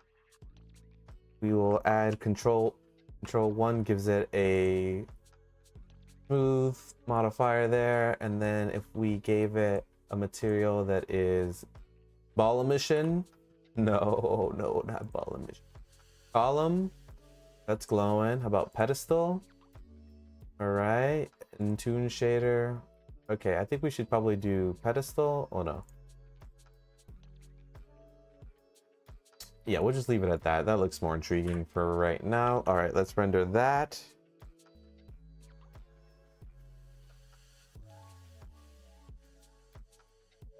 Provocative. Okay, we'll save that. Overwrite. Cool. So I think this is a good stopping point. We'll look at it through here. We'll do this just so we're ready to look at it. We come back. Okay, Control S. All right, cool. So this is basically a good test stream. Everything is feeling good. I was able to get some kinks out, was able to get the chat fixed and everything. So wonderful test stream. So thank you guys for joining me today on this test stream. I will be streaming Monday through Friday, same time, probably maybe earlier, but 6 p.m. Eastern, 5 days a week. And we're gonna make stuff. We're gonna look stuff, and we're gonna do it. Great stuff. Thanks for the stream. Welcome back. Thank you, Spooky Monster. I appreciate you so much. You have no idea. Anyway, that's the stream. I hope everybody had a good time. Thank you for joining me. Remember, Monday through Friday, 6 p.m. Eastern, if not earlier. So I appreciate y'all. Take care. And I'll see you guys later.